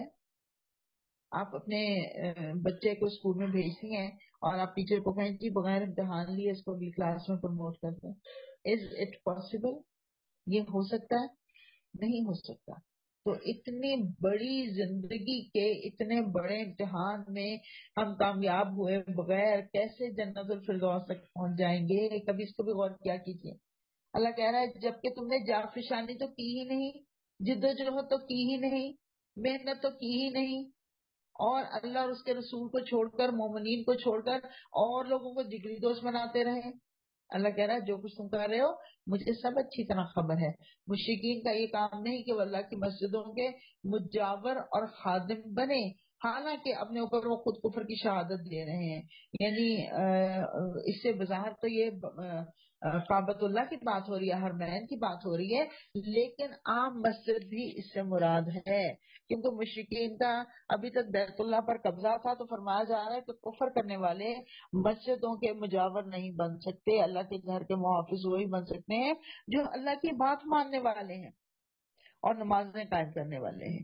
ان کے تو سارے اعمال ضائع ہو گئے اور جہنم میں انہیں ہمیشہ رہنا ہے۔ کون سے اعمال ضائع ہو گئے؟ یہ لوگ بڑا، میں نے کل بھی ذکر کیا تھا، یہ لوگ اپنی جو بیت اللہ کے مہمان ہوتے تھے نا، حج کرنے آتے تھے، ان کی بڑی خدمتیں کرتے تھے، ان کو ستو پلاتے، کھانے کھلاتے، اور بڑے بڑے شوربہ بنا کے کھلاتے، اور بڑی بڑی ان کی خاطریں تواضع کرتے تھے، خاطر تواضع کرتے تھے۔ تو اس بنا پر یہ سمجھتے تھے ہم بڑی نیکیاں کما رہے ہیں۔ اللہ کہہ رہے ہیں سارے اعمال حبطت اعمالہم، سب اعمال ضائع ہو گئے اور وہ جہنم میں ہمیشہ رہنے والے ہیں۔ اللہ کی مسجدوں کو آباد کرنے والے تو وہی لوگ ہو سکتے ہیں جو 4 شرائط پر پورا اترے۔ وہ کون سی 4 شرائط ہیں؟ وہ اللہ اور روز آخر کو مانے، آمن باللہ والیوم الآخری و اقام الصلاۃ، اور نماز قائم کریں اور زکوٰۃ ادا کریں، ولم یخش الا اللہ، اور اللہ کے سوا کسی سے نہ ڈریں، انہی سے امید ہے کہ سیدھی راہ چلیں گے۔ کیا تم لوگوں نے حاجیوں کو پانی پلانے اور مسجد حرام کی مجاوری کرنے کو اس شخص کے کام کے برابر ٹھہرا لیا جو ایمان لایا اللہ پر اور روز آخرت پر، جس نے محنت کی اللہ کی راہ میں؟ اللہ کے نزدیک تو یہ دونوں برابر نہیں۔ واللہ لا یہدی القوم الظالمین، اور اللہ ظالموں کو رہنمائی نہیں کیا کرتا۔ پہلے تو دیکھیے پیچھے جو ہم نے پڑھا کہ 4 خوبیاں میں نے بتایا ہونی چاہیے جو اللہ کی مسجدوں کو آپ بات کریں۔ ایک جو ہے اللہ اور روز آخر کو مانے اور نماز قائم کریں اور زکوٰۃ دیں اور اللہ کے سوا کسی سے نہ ڈرے۔ یہ ایک عملی دین ہے نا ہمارا، جو دین ہے یہ ایک عملی دین ہے، لیکن ایک نمائشی دین ہوتا ہے جو انہوں نے مشرکین مکہ نے اختیار کیا ہوا تھا۔ تو یہاں پہ یہی بتایا جا رہا ہے نمائشی دین مشرکین مکہ کی زندگی کی تصویر کھینچتا ہے، اور عملی دین جو ہے وہ ان 4 خوبیوں والے مسلمانوں کی بات ہوتی ہے۔ اللہ کی مسجدوں کی حفاظت کرنا، ان کو آباد کرنا پسندیدہ ترین کاموں میں سے ہے۔ احب اللہ، ایک حدیث کے الفاظ ہیں، اللہ کے نزدیک پسندیدہ جگہیں اس کی مسجدیں ہیں۔ اور حضور صلی اللہ علیہ وسلم نے فرمایا جب جنت کے باغات پر تمہارا گزر ہو تو پھل کھا لیا کرو۔ فرمایا وہ کیا ہے؟ فرمایا مساجد جنت کے باغات ہیں، اور وہاں کے پھل سبحان اللہ والحمد للہ ولا الہ الا اللہ واللہ اکبر، وہاں پہ یعنی اللہ کا ذکر کثرت سے کیا کرو۔ مسجدیں آباد کرنا، ان کا خیال رکھنا بہت بڑی نیکی ہے، حتیٰ کہ ایک تنکا اٹھانا بھی ثواب کا کام ہے۔ نبی صلی اللہ علیہ وسلم نے فرمایا کہ جب تم دیکھو کوئی مسجد کی آباد کاری میں حصہ ڈالتا ہے تو اس کے ایمان کی گواہی دو۔ پابندی وقت سے حاضری ایمان کی علامت ہے۔ اللہ کی راہ میں یہ کام بہت عظیم ہے، لیکن اللہ کی راہ میں جہاد اور جد و جہد اس سے بھی بڑھ کر ہے۔ حضرت نعمان بن بشیر سے روایت ہے کہ ایک دفعہ مسجد نبی کے ممبر کے قریب کچھ صحابی مسلمان جمع تھے، ان میں سے ایک نے کہا کہ اسلام لانے کے بعد میرے نزدیک سب سے اچھا عمل حاجیوں کو پانی پلانا ہے، دوسرے نے کہا مسجد حرام کو آباد کرنا ہے، تیسرے نے کہا جہاد، بلکہ جہاد فی سبیل اللہ اس سے بڑھ کر ہے جو تم نے بیان کیا ہے۔ حضرت عمر نے جب انہیں یوں باہم تکرار کرتے ہوئے سنا تو انہیں ڈانٹا کہ ممبر رسول کے پاس صلی اللہ علیہ وسلم اب اونچی آواز میں بات مت کرو۔ یہ جمعے کا دن تھا، راوی کہتے ہیں کہ جمعے کے بعد آپ صلی اللہ علیہ وسلم کے پاس سب حاضر ہوئے اور اپنی آپس کی گفتگو سنائی تو یہ آیت نازل ہوئی، یعنی محمد صرف مسجد میں بیٹھنے کے لیے نہیں آتا بلکہ اس لیے آتا ہے کہ لوگوں کو اللہ سے جوڑے، اللہ کا پیغام پہنچائے، اللہ کے ذکر کو عام کرے، اللہ کے نور کی روشنی کو عام کرے۔ اس لیے جمعے کے دن بھی آپ دیکھیے نماز کے بعد زمین پر پھیل جانے کو کہا گیا ہے، یعنی جد و جہد کرنی ہے، جہاد کرنا ہے، اٹ موسٹ ایفرٹ کرنی ہے، صرف جہاد فی القتال نہیں بلکہ جہاں پہ بھی جد و جہد کرنی ہے، کسی ایک نیک کام کو کرنے کے لیے جو محنت کرنی ہے اس کو جد و جہد کہا جا رہا ہے۔ اللہ کے نزدیک اللہ فرما رہا ہے یہ دونوں برابر نہیں، اور اللہ ظالموں کی رہنمائی نہیں کرتا۔ اللہ کے ہاں تو انہی لوگوں کا درجہ بڑا ہے جو ایمان لائے اور جنہوں نے اس کی راہ میں گھر بار چھوڑے اور جان اور مال سے جہاد کیا، وہی کامیاب ہے۔ ان کا رب انہیں اپنی رحمت اور خوشنودی اور ایسی جنتوں کی بشارت دیتا ہے جہاں ان کے لیے پائیدار عیش کے سامان ہیں، ان میں وہ ہمیشہ رہیں گے۔ یقیناً اللہ کے پاس خدمات کا صلہ دینے کو بہت کچھ ہے۔ یہ دیکھیے جان اور مال سے جہاد کیا، جہاد میں دو چیزیں لگانے کا ذکر ہم بار بار پڑھیں گے، اور کہ جان بھی لگاؤ اور مال بھی لگاؤ، کیونکہ عام طور پر ہمارے ہاں یہ بات رائج ہے کہ اگر مال لگا دیا تو پھر جان نہ بھی لگائیں تو کوئی فرق نہیں پڑتا، کوئی کوشش دین کی سربلندی کے لیے کوئی نیک کام نہ بھی کریں تو کوئی فرق نہیں پڑتا، لیکن نہیں، بلکہ یاد رکھیے بڑے درجے ان کے لیے ہیں جو جان بھی لگائیں اور مال بھی اللہ کی راہ میں لگائیں۔ جان جو ہے وہ مال سے زیادہ پیاری ہوتی ہے نا، تو اس کے لیے کہا گیا کہ تو بچا بچا کے نہ رکھ اسے، تیرا آئینہ ہے وہ آئینہ کہ شکستہ ہو تو عزیز تر ہے نگاہ آئینہ ساز میں۔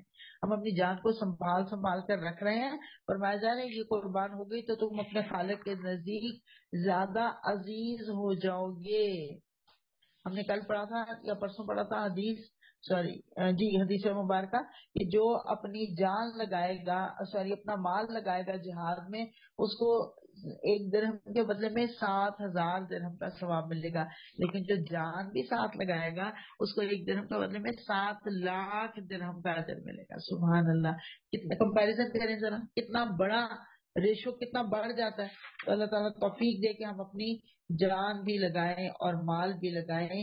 اللہ کی خوشنودی میں بہت اہم آیت آ رہی ہے، دھیان سے سنیے۔ یا ایھا الذین آمنو، اے لوگوں جو ایمان لائے ہو، اپنے باپوں اور اپنے بھائیوں کو بھی اپنا دوست نہ بناؤ اگر وہ ایمان پر کفر کو ترجیح دیں، تم میں سے جو ان کو دوست بنائیں گے وہی ظالم ہوں گے۔ اے نبی صلی اللہ علیہ وسلم ان کو کہہ دو کہ اگر تمہارے باپ اور تمہارے بیٹے اور تمہارے بھائی اور تمہاری بیویاں اور تمہارے عزیز و اقارب اور تمہارے وہ مال جو تم نے کمائے ہیں، وَتِجَارَةٌ تَخْشَوْنَ كَسَادَهَا، اور تمہارے وہ کاروبار جن کے ماند پڑ جانے کا تم کو خوف ہے، وَمَسَاكِنُ تَرْضَوْنَهَا، اور تمہارے وہ گھر جو تم کو بہت پسند ہیں، احب الیکم من اللہ ورسولہ، اگر تم کو اللہ اور اس کے رسول اور اس کی راہ میں جہاد سے عزیز تر ہیں تو انتظار کرو، فتربصوا، انتظار کرو، حتی یأتی اللہ بامرہ، یہاں تک کہ آ جائے فیصلہ تمہارے رب کا، واللہ لا یہدی القوم الفاسقین، اور اللہ فاسق لوگوں کی رہنمائی نہیں کیا کرتا۔ حضرت عمر رضی اللہ تعالیٰ عنہ کے سامنے یہ آیت پڑھی تو انہوں نے کہا اللہ کہ رسول صلی اللہ علیہ وسلم یہ نہیں ہو سکتا کہ یہ چیزیں جو آپ نے ہمارے لیے اے اللہ یہ نہیں ہو سکتا کہ یہ چیزیں جو آپ نے ہمارے لیے اٹریکٹیو بنا دی ہیں ہم ان چیزوں کو چھوڑ دیں، بلکہ ہم ان چیزوں کو اللہ کے رستے میں لگائیں گے۔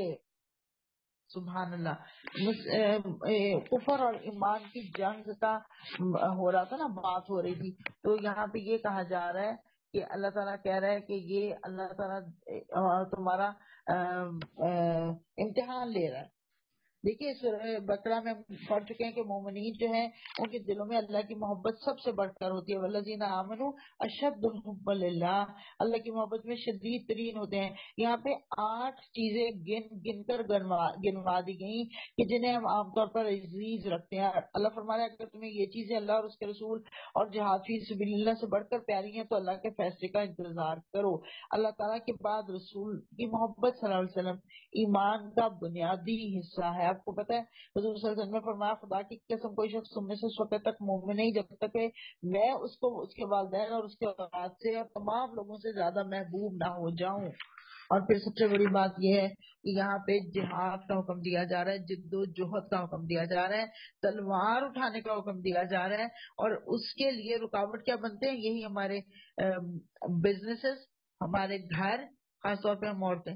اب جدوجہد جو ہے ہم نے دین کے لیے کرنی ہے، جدوجہد کرنی ہے۔ ابھی پہلے بھی جیسے میں بات کر رہی تھی، میں نے اور آپ نے تلوار تو نہیں اٹھانی، لیکن ہم اپنے قلم کو اٹھا سکتے ہیں، ہم اپنے وقت کو اللہ کے دین کی سربلندی کے لیے صرف کر سکتے ہیں۔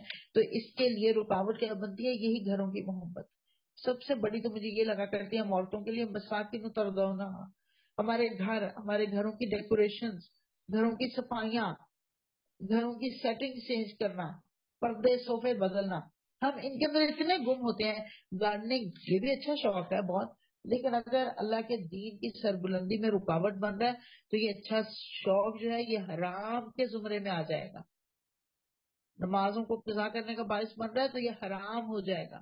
تو جائزہ میں نے اور آپ نے خود لینا، کوئی یہاں مفتی بیٹھ کے فتویٰ نہیں دے سکتا تمہاری گارڈننگ حلال ہے کہ حرام ہے، تمہارا کچن میں ٹائم سپینڈ کرنا حلال ہے کہ حرام ہے۔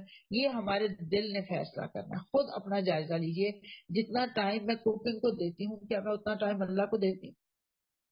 جائزہ لے لیجیے، اللہ خود فرما رہا ہے احب علیکم من اللہ و رسولہ، اگر تمہیں زیادہ محبوب ہے جو بھی چیز، وہ جو شروع میں نے کہا تھا بت جو ہم نے اپنے دلوں میں بٹھائے ہوئے، بچڑے بٹھائے ہوئے اپنے دلوں میں، ان بچڑوں کو، وہ ان بچڑوں میں سے کوئی بچڑا اگر ہمیں اللہ اور اس کے رسول کے لیے جہاد کرنے کے مقابلے میں زیادہ عزیز ہے تو تم انتظار کرو یہاں تک کہ اللہ کا فیصلہ آ جائے۔ علامہ اقبال نے کہا تھا یہ مال و دولت دنیا، یہ رشتہ و پیوند، بتان رحم و گما لا الہ الا اللہ۔ ہمارے خیالوں میں یہ جو بت ہے نا، لا الہ کی تلوار سے اس کو ہم نے توڑنا ہے انشاءاللہ۔ اللہ میرا اور آپ کا، ہم دونوں کا حامی اور مددگار ہو۔ تو اللہ تعالیٰ یہاں پہ فرما رہے ہیں کہ یہ جہاد کی اہمیت کے اوپر بات ہو رہی ہے، اس کے بارے میں بہت ساری احادیث بھی مل جاتی ہیں، چلیے اس وقت میں نہیں پڑھتی کیونکہ نائٹ ٹائم جو ہے نا وہ زیادہ ہو رہا ہے۔ اللہ فرما رہا ہے اللہ اس سے پہلے، جی، اللہ اس سے پہلے بہت سے مواقع پر تمہاری مدد کر چکا ہے، ابھی غزوہ حنین کے روز اس کی دستگیری کی شان تم دیکھ چکے ہو۔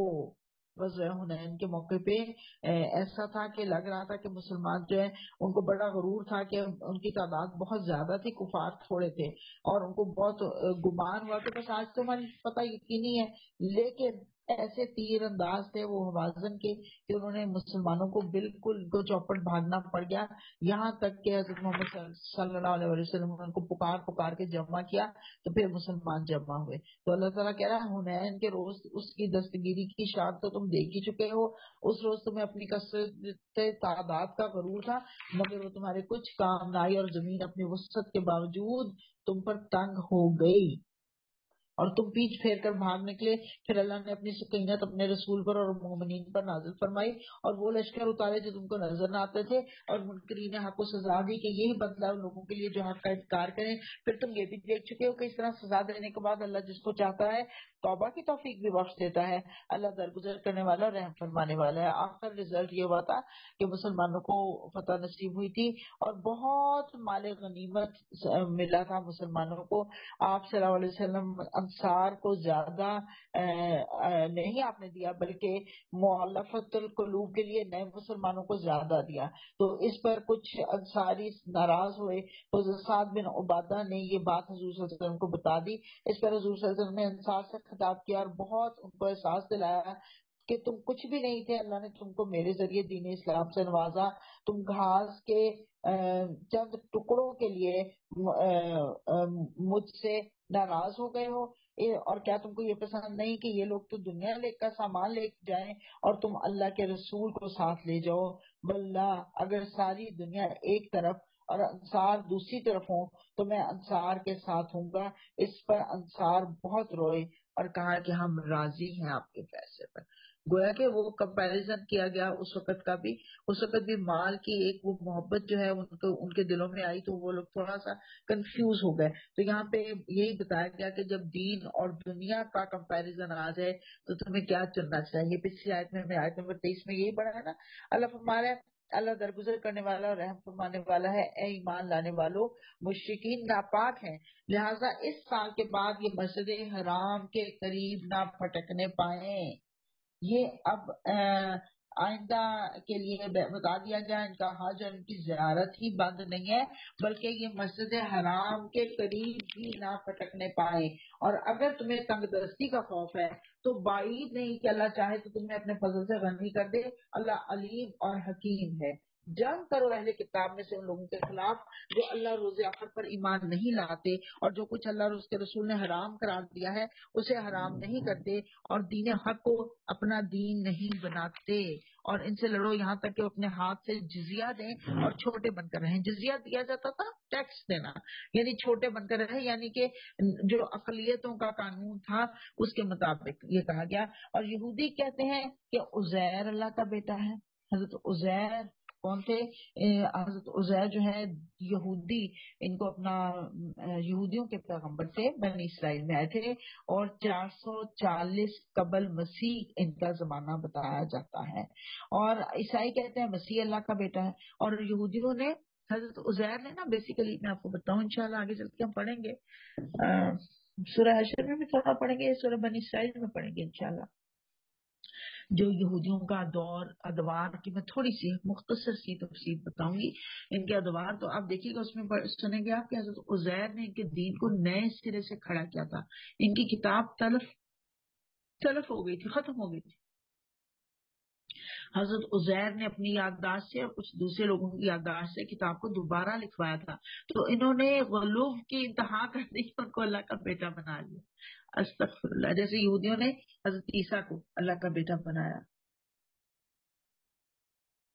اللہ فرمانا یہ بے حقیقت باتیں ہیں جو وہ اپنی زبانوں سے نکالتے ہیں، ان لوگوں کی دیکھا دیکھی جن سے پہلے کفر میں مبتلا ہوئے تھے، اللہ کی مار ان پر، یہ کہاں سے دھوکہ کھا رہے ہیں؟ انہوں نے اپنے علماء اور درویشوں کو اللہ کے سوا اپنا رب بنا لیا۔ اسی طرح مسیح ابن مریم کو بھی، حالانکہ ان کو ایک معبود کے سوا کسی کی بندگی کرنے کا حکم نہیں دیا گیا تھا، وہ جس کے سوا کوئی مستحق عبادت نہیں، پاک ہے وہ ان مشرکانہ باتوں سے۔ سبحانہ عما یشرکون، یریدون، وہ چاہتے ہیں ان یطفئوا نور اللہ، کہ وہ بجھا دیں اللہ کے نور کو، بافواہہم، اپنے منہوں سے، وَيَأْبَى اللَّهُ إِلَّا أَن يُتِمَّ نُورَهُ وَلَوْ كَرِهَ الْكَافِرُونَ، اور حالانکہ اللہ اپنی روشنی کو مکمل کیے بغیر ماننے والا نہیں، خواہ کافروں کو کتنا ہی ناگوار ہو۔ افواہہم، افواہ کہتے ہیں منہ کو، یہ ماؤتھ کو، وجہ کہتے ہیں چہرے کو، افواہ کہتے ہیں ماؤتھ کو، منہ کو، اور جو ہم منہ سے آواز نکالتے ہیں وہ کیا ہوتی ہے؟ وہ بھی افواہ ہی ہوتی ہے نا، افواہیں پھیلانے کا کام کرتے ہیں ہم، بہت افواہیں پھیل جاتی ہیں۔ تو شاعر نے کسی نے کہا کہ نور خدا ہے کفر کی حرکت پہ خندہ زن، نور خدا ہے کفر کی حالت پہ خندہ زن، پھونکوں سے یہ چراغ بجھایا نہ جائے گا۔ یہ افواہ جو ہوتی ہے اس کو پھونک کو کہا جاتا ہے، منہ سے نکلنے والی پھونک۔ تو یہ اپنی پھونکوں سے چاہتے ہیں کہ اللہ کی روشنی کو بجھا دے، حالانکہ یہ روشنی کبھی بجھنے والی نہیں۔ اور خواہ کافروں کو یہ کتنا ہی ناگوار ہو، هو الذی ارسل رسولہ، اللہ تو وہ ذات ہے جس نے اپنے رسول کو بالہدی، ہدایت کے ساتھ بھیجا، ودین الحق، اور دین حق کے ساتھ، اور لیظہرہ علی الدین کلہ، تاکہ اسے پوری جن سے دین پر غالب کر دے۔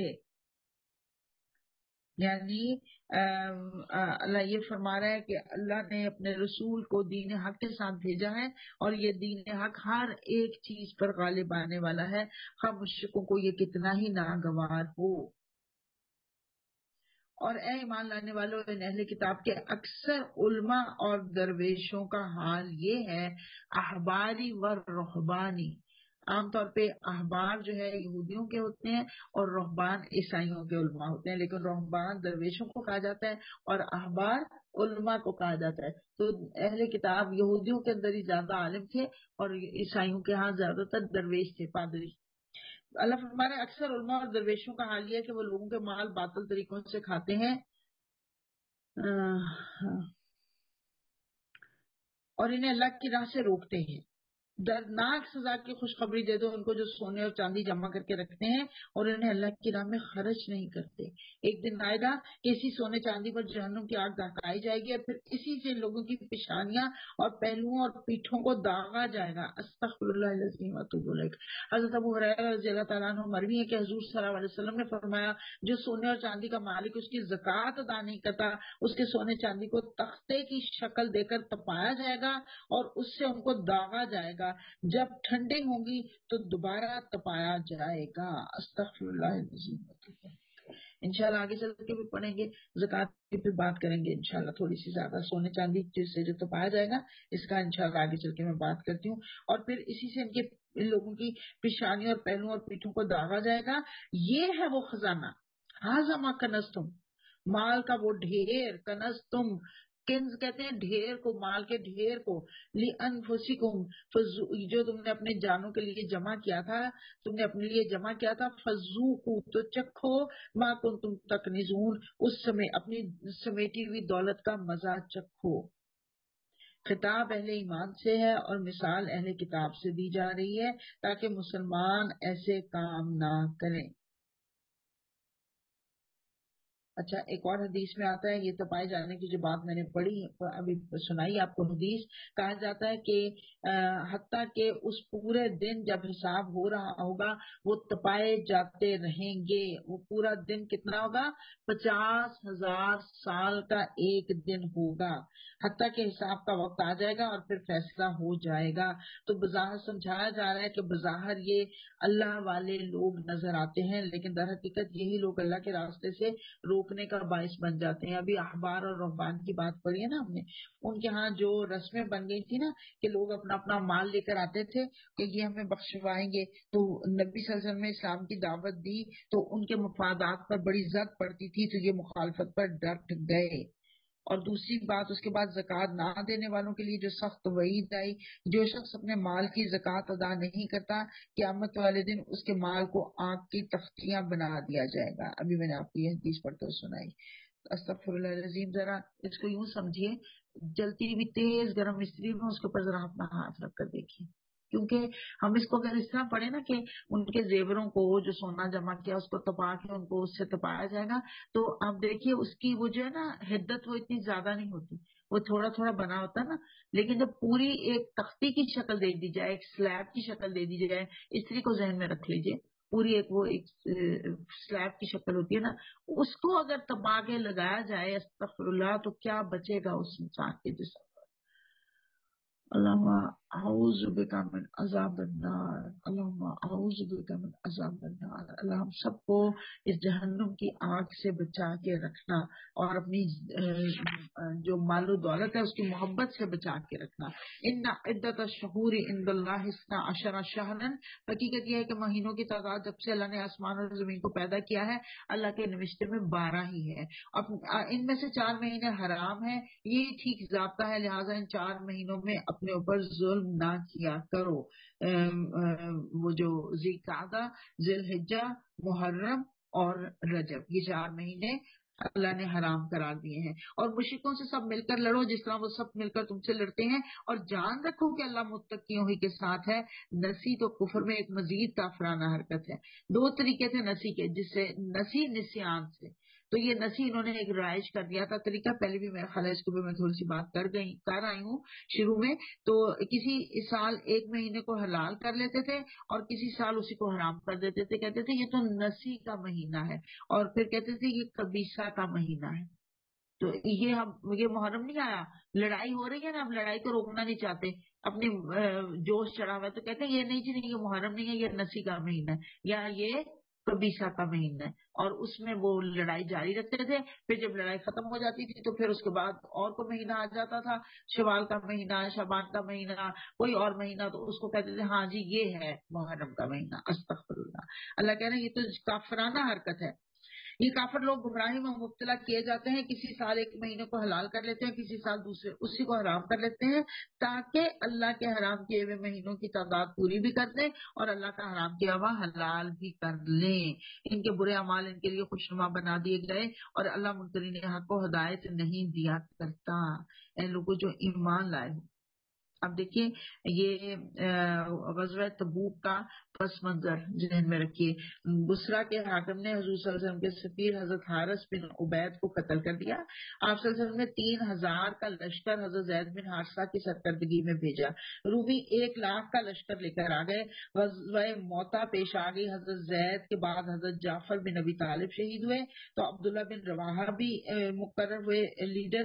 جب وہ بھی شہید ہو گئے تو خالد بن ولید حاکم مقرر ہوئے. پھر آپ رضی اللہ تعالیٰ عنہ نے اعلان کیا کہ ہم تبوک تک جائیں گے. پھر آپ صلی اللہ علیہ وسلم نے اعلان کیا کہ ہم تبوک تک جائیں گے. تمام مسلمانوں کے لیے اس جنگ کے لیے نکلنا ضروری ہو گیا. یہ جو آیت ہے یہ غزوہ تبوک کے پس منظر میں بیان کی گئی ہے. اب غزوہ تبوک کیا تھا یہ میں نے آپ کو پس منظر بتایا. غزوہ تبوک کو سمجھ لیجیے. تھوڑا سا بات کریں گے اس کے اوپر. ایک مدینہ کے شمال میں تقریباً 700 کلومیٹر دور تبوک ایک وادی کا نام ہے. حضور صلی اللہ علیہ وسلم 9 ہجری کو 30,000 کے لشکر کی قیادت کرتے ہوئے شدید گرمی میں وہاں پہ پہنچے تھے. میں ایک بات بیچ میں بھول گئی. حضرت خالد بن ولید جب مقرر ہوئے تھے نا تو انہوں نے جنگ کی تھی. 30,000 کا لشکر تھا اور 3,000 کا لشکر تھا اور مقابلے میں 1,50,000 فوج تھی. 1,00,000 رومی تھے اور پھر اس کے بعد ان کو کمک مل گئی تھی 1,50,000. اور حضرت خالد بن ولید 3,000 مسلمانوں کے ساتھ ان کو گھما کے رکھ دیا تھا اور وہاں سے ان کو شکست کا سامنا کرنا پڑا تھا اور مسلمان وہاں سے آ گئے تھے. تو اس کے بعد حضور صلی اللہ علیہ وسلم نے طے کیا کہ اب تبوک کی طرف جائیں گے. تو آپ نے دیکھا ایک طویل سفر تھا. 9 ہجری کو 30,000 کا لشکر آپ کے ساتھ چلا. یہ واحد جنگ تھی. حضور صلی اللہ علیہ وسلم جب بھی کسی غزوے پہ جاتے تھے لوگوں کو بتا دیا کرتے تھے فلاں طرف جانا ہے، جو جانا چاہتا ہے آ جائے. لیکن یہ واحد جنگ تھی جب نہیں بتایا جاتا تھا کہ ہم نے کس طرف جانا ہے. غزوہ تبوک کے موقع پہ واحد جنگ تھی جب بتایا گیا کہ ہم نے تبوک جانا ہے، رومیوں سے لڑائی. اب بالکل اس کو اس طرح سے ذہن میں رکھیں جیسے آج پاکستان کا پرائم منسٹر اناؤنس کر دے ہم نے امریکہ کے خلاف جنگ لڑنی ہے. وہ بھی شاید آسان ہو، اس سے بھی اب مشکل بات تھی. تو اس وقت مدینہ میں کھجوروں کے اترنے کا وقت تھا. میں انشاءاللہ آگے چل کے اس کا ذکر کرتی ہوں. کھجوروں کے اترنے کا وقت تھا. سخت گرمی کے دن تھے. مسلمان تعداد میں بہت تھوڑے تھے. مال و اسباب بہت کم تھا. ایسے میں جب کہہ دیا گیا کہ ہر ایک کو نکلنا ہے تو لوگوں کے لیے نکلنا بہت مشکل لگ رہا تھا لوگوں کو. یہ طویل سفر تھا. اس طویل سفر کے دوران شدید گرمی میں ایک جگہ پہ آپ نے دیکھا کہ تھوڑا تھوڑا سا پانی رس رہا ہے. آپ نے صحابہ کو پانی جمع کرنے کا حکم دیا. پانی آپ صلی اللہ علیہ وسلم کی خدمت میں پیش کیا گیا. آپ نے اس پانی سے چہرہ مبارک اور ہاتھ دھوئے اور اس جگہ پر چلو بھر پانی انڈیل دیا جہاں سے پانی رس رہا تھا. آپ کے مبارک ہاتھوں سے پانی کا گرنا تھا کہ گرجدار آواز سے پانی کا چشمہ پھوٹ نکلا. مجاہدین تھکن سے چور اور پیاس سے نڈھال تھے.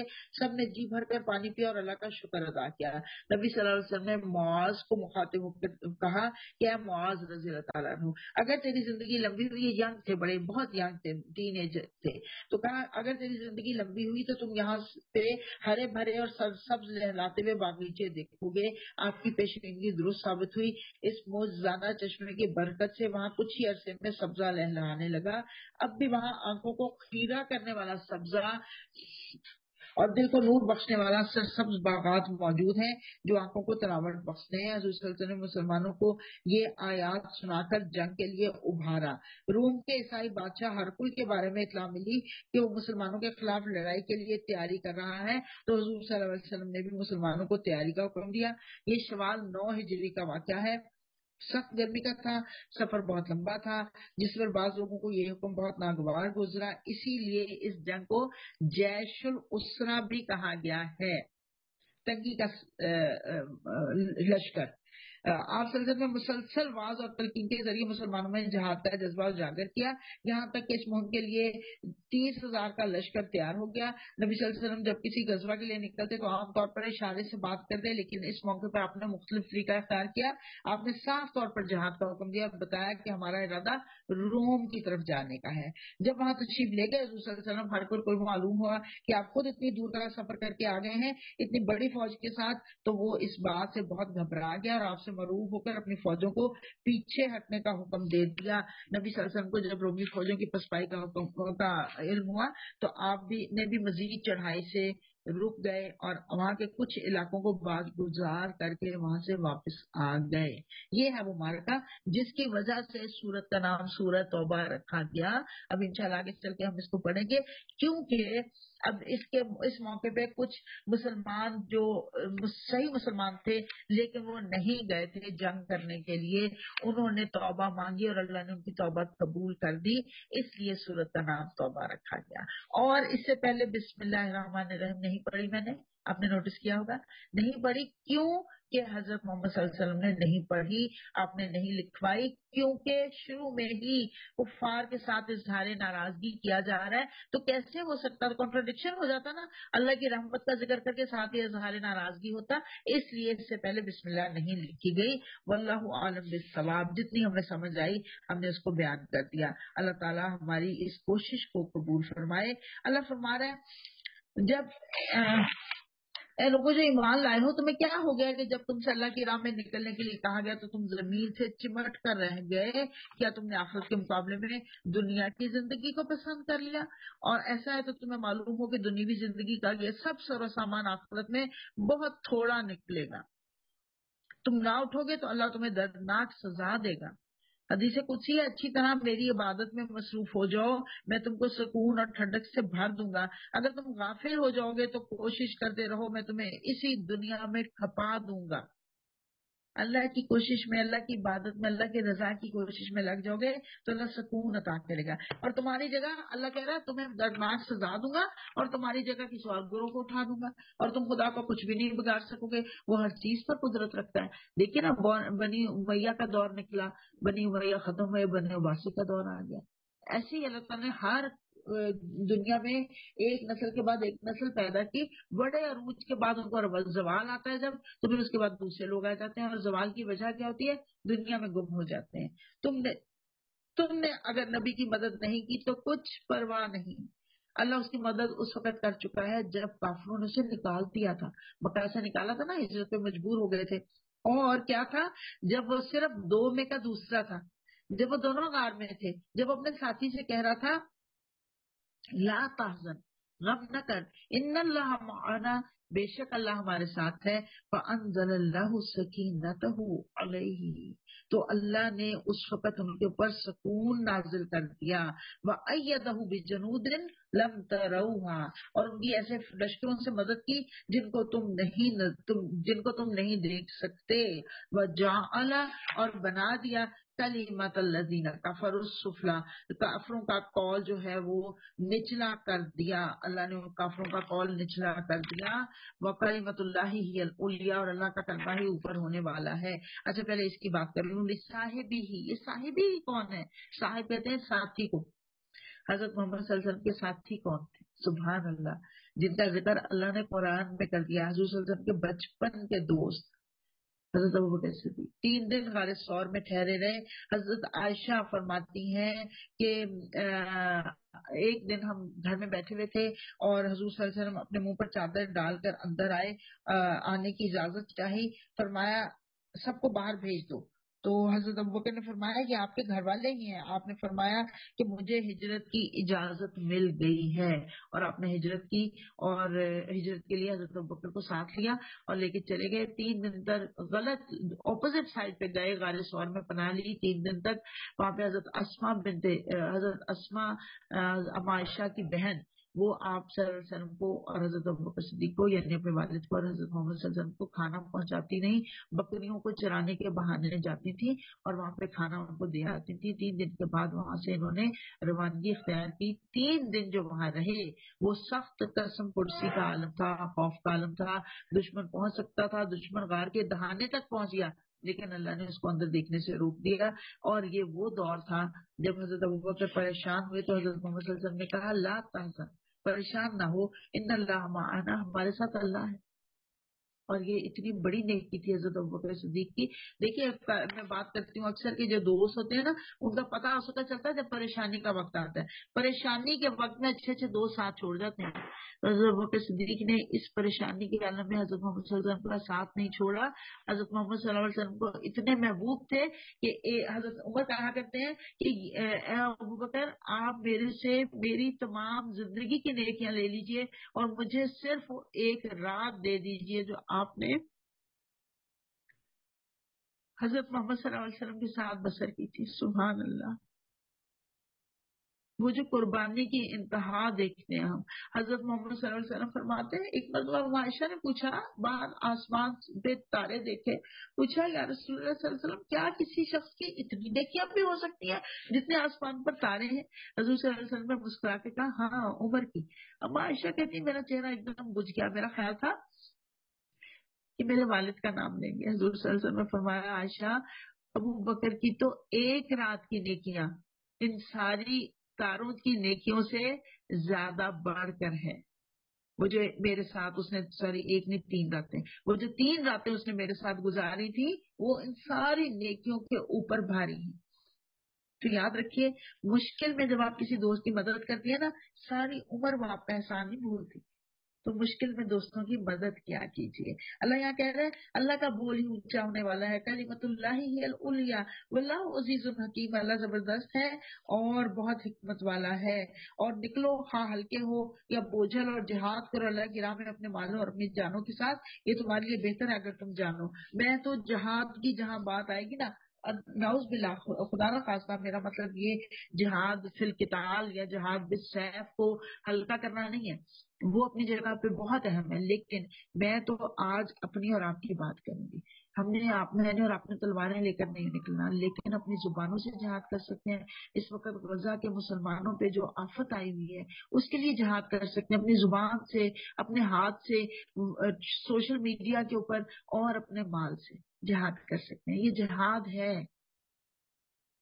یہ جہاد ہے، جد و جہد ہے جو مجھے اور آپ کو کرنی ہے اس وقت. یہ اس کی بہت ضرورت ہے مسلمانوں کو. اور یہ آپ دیکھ لیجئے کل بھی میں بات کر رہی تھی ہمارے ملک سے ابھی بھی یہ کمبخت KFC اور میکڈونلڈز ابھی ختم نہیں ہوئے، یہ کوکا کولا اور 7 اپ ابھی ختم نہیں ہوئے. کیوں؟ ہم بے شرم لوگ ہیں، ہم بے ضمیر لوگ ہیں، ہم ضمیر کو بیچ چکے ہیں اپنا. کیوں نہیں ہمارے ملک میں ختم ہو رہے؟ کیوں نہیں ہم آواز اٹھاتے جہاں پہ یہ استعمال ہو رہے ہوں ان لوگوں کو روکیے، بتائیے کہ یہ تم غزہ کے مسلمانوں پر تلواریں چلا رہے ہو یہ پی کے، ان پر میزلز داغ رہے ہو یہ پی کے، اس پیسے سے ان کے اوپر میزلز داغے جاتے ہیں. تو خدا رہا اس جدوجہد میں حصہ ڈالیے اپنا. اور اللہ نے کہا خواب بوجھ لو یا ہلکے. ہم کہتے ہیں ہم جی کیا کر سکتے ہیں؟ جو کر سکتے ہیں وہ ہمیں کرنا چاہیے اور ہم خود سمجھتے ہیں جانتے ہیں کہ ہم کیا کیا کر سکتے ہیں. اللہ تعالیٰ مجھے اور آپ کو توفیق دے اور ہم سے یہ محنتیں قبول فرمائے. اے نبی اگر فائدہ آسان ہوتا تو اور سفر ہلکا ہوتا تو وہ ضرور تمہارے پیچھے چلنے پر آمادہ ہو جاتے، مگر ان پر تو یہ راستہ بہت کٹھن ہو گیا. اب وہ خدا کی قسم کھا کھا کر کہیں گے کہ اگر ہم چل سکتے ہیں تو ہم ضرور تمہارے ساتھ چلتے. وہ اپنے آپ کو ہلاکت میں ڈال رہے ہیں. اللہ خوب جانتا ہے کہ وہ جھوٹے ہیں. کون ہے یہ؟ منافقین. اے نبی اللہ تمہیں معاف کرے، تم نے کیوں انہیں رخصت دے دی؟ تمہیں چاہیے تھا کہ خود رخصت نہ دیتے تاکہ تم پر کھل جاتا کہ کون لوگ سچے ہیں اور جھوٹوں کو بھی تم جان لو. بعض منافقین نے جھوٹے بہانے بناتے تھے. حضور صلی اللہ علیہ وسلم کبھی کسی کی کھوج میں نہیں پڑتے تھے. آپ کہتے تھے اچھا ٹھیک ہے، جو کہتا تھا آپ کہتے تھے ٹھیک ہے. تو انہوں نے کہا نہیں آپ کو کرنا چاہیے تھا. آپ کو وارننگ دی گئی کہ اتنی نرمی جو ہے وہ آپ کے لیے سوٹیبل نہیں تھی اس موقع پہ. جو لوگ اللہ روز آخر پر ایمان رکھتے ہیں وہ تو کبھی تم سے یہ درخواست نہیں کریں گے کہ انہیں اپنے جان اور مال کے ساتھ جہاد کرنے سے معاف رکھا جائے. اللہ متقیوں کو خوب جانتا ہے. ایسی درخواستیں تو صرف وہی لوگ کرتے ہیں جو اللہ روز آخر پر ایمان نہیں رکھتے، جن کے دلوں میں شک ہے، وہ اپنے شک میں خود ہی متردد ہیں. اگر واقعی ان کا ارادہ نکلنے کا ہوتا تو وہ اس کے لیے کچھ تیاری کرتے، لیکن اللہ کو ان کا اٹھنا بیٹھنا ہی پسند نہیں تھا، اس لیے انہیں سست کر دیا اور کہہ دیا گیا کہ بیٹھ رہو بیٹھنے والوں کے ساتھ۔ لو خرجوا فیکم ما زادکم الا خبالا، اگر وہ تمہارے ساتھ نکل بھی آتے تو کیا کرتے؟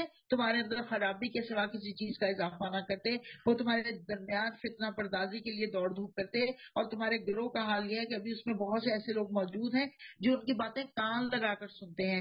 اللہ ان ظالموں کو خوب جانتا ہے، اس سے پہلے بھی لوگوں نے فتنہ انگیزی کی کوششیں کی ہیں اور تمہیں ناکام کرنے کے لیے ہر طرح کی تدبیروں کا الٹ پھیر کر چکے ہیں، یہاں تک کہ ان کی مرضی کے خلاف حق آ گیا اور اللہ کا کام ہو کر رہا۔ ان میں سے کوئی ہے جو کہتا ہے کہ مجھے رخصت دے دیجیے اور مجھ کو فتنے میں نہ ڈالیے۔ سن رکھو، فتنے ہی میں تو یہ لوگ پڑے ہوئے ہیں اور جہنم نے ان کافروں کو گھیر رکھا ہے۔ ایک مثال ملتی ہے، بے شمار انہوں نے اس طرح کے بہانے کیے تھے۔ ایک شخص جد بن قیس، اس نے کہا کہ میں ایک حسن پرست آدمی ہوں اور میں عورت کے مقابلے میں صبر نہیں کر سکتا۔ رومی عورتیں بہت حسین ہیں، سنا ہے، ان کو دیکھ کر اگر میرے قدم پھسل جائیں تو کہیں یہ نہ ہو میں لڑک جاؤں تو میں فتنے میں پڑ جاؤں گا، اس لیے آپ مجھے ساتھ نہ لے کے جائیے۔ استغفر اللہ العظیم۔ دیکھیے کیا کیا کیا بہانہ کر رہا ہے۔ تو اللہ کہہ رہا ہے فتنے ہی میں تو یہ لوگ پڑے ہوئے ہیں، جہنم نے ان کافروں کو گھیرے میں لے رکھا ہے۔ تمہارا بھلا ہوتا ہے تو انہیں رنج ہوتا ہے، تم پر کوئی مصیبت آتی ہے کہ تو یہ منہ پھیر کر خوش خوش پلٹتے ہیں اور کہتے جاتے ہیں اچھا ہم نے پہلے ہی اپنا معاملہ ٹھیک کر لیا تھا۔ ان سے کہو ہمیں ہرگز کوئی برائی یا بھلائی نہیں پہنچتی مگر وہ جو اللہ نے ہمارے لیے لکھ دی ہے۔ اللہ ہی ہمارا مولا ہے اور اہل ایمان کو بھی اسی پر بھروسہ کرنا چاہیے۔ کل یا حل تربصون بنا الا عہد الحسنیین، ان سے کہو تم ہمارے معاملے میں جس چیز کے منتظر ہو وہ اس کے سوا اور کیا ہے کہ دو بھلائیوں میں سے ایک بھلائی ہے، یا ہمیں شہادت نصیب ہو جائے گی یا ہم غازی ہو کر لوٹیں گے۔ دونوں بھلائیاں ہیں، شہادت بھی ہمارے لیے بھلائی ہے۔ ہم تو ہمارے معاملے میں جس چیز کے منتظر ہیں وہ یہ ہے کہ اللہ خود تم کو سزا دیتا ہے یا ہمارے ہاتھوں دلواتا ہے۔ اچھا تو اب تم بھی انتظار کرو اور ہم بھی تمہارے ساتھ انتظار کرتے ہیں۔ ان سے کہو اپنے مال خواہ راضی خوشی خرچ کرو یا بکراہت کرو، بہرحال وہ قبول نہیں کیے جائیں گے کیونکہ تم فاسق لوگ ہو۔ ان کے دیے ہوئے مال قبول نہ ہونے کی کوئی وجہ اس کے سوا نہیں کہ انہوں نے اللہ اور اس کے رسول سے کفر کیا ہے، اور نماز کے لیے آتے ہیں تو قسم ساتے ہوئے آتے ہیں اور راہ خدا میں خرچ کرتے ہیں تو بادل و خواستہ خرچ کرتے ہیں، مصیبت کے مارے مال خرچ کرتے ہیں، تاوان سمجھ کر مال خرچ کرتے ہیں، اور نماز پڑھتے ہیں تو اتنی مشکل سے نماز پڑھنے کا حدیث سنا چکے ہوں نا، حضور صلی اللہ علیہ وسلم نے جو فرمایا منافق سورج کے پیلا پڑنے کا انتظار کرتا رہتا ہے یہاں تک کہ جب وہ سورج پیلا پڑ جاتا ہے تو اٹھتا ہے، جلدی جلدی ٹھونگے مارتا ہے جیسے جانور مرغا دانا چگنے کے لیے ٹھونگے مارتا ہے۔ تو یہ مصیبت سمجھتے ہیں نماز کو بھی، مال خرچ کرنے کو بھی۔ اہل ایمان کو یقین ہے کہ اللہ کی راہ میں تھوڑا سا بھی خرچ کریں گے تو نفع ملے گا، جو بھی راہ خدا میں خرچ کریں گے نفع اس کے اوپر یقینی ہے۔ تو یاد رکھیے محبت جو ہے وہ ہمیشہ قربانی مانگتی ہے۔ اللہ سے محبت ہے نا تو قربانی دینی پڑے گی جسم و جان کی بھی۔ جب دل نہیں چاہ رہا اٹھنے کو بستر میں سے، گرم گرم بستر میں سے اٹھ کے نماز پڑھنی پڑے گی، اس کو اب چٹی نہیں سمجھا جائے گا، اللہ سے ملاقات سمجھا جائے گا۔ اور اس کے علاوہ مال کی بھی محبت، یہ بھی قربانی دینی پڑے گی۔ اللہ کہہ رہا ہے کہ مال و دولت اور ان کی کثرت اولاد کو دیکھ کر دھوکہ نہ کھاؤ، اللہ تو یہ چاہتا ہے کہ انہیں چیزوں کے ذریعے سے ان کو دنیا کی زندگی میں بھی مبتلا عذاب کرے اور یہ جان بھی دیں تو انکار حق ہی کی حالت میں دیں۔ استغفر اللہ، یعنی مال اور اولاد جس کے زیادہ ہونے پہ ان کو فخر ہے نا، وہی ان کے لیے عذاب کا باعث بن جائے گا۔ استغفر اللہ، دیکھیے اولاد اگر غلط راستے پہ چل پڑے تو ماں باپ کے لیے اس سے بڑا عذاب کیا ہو سکتا ہے؟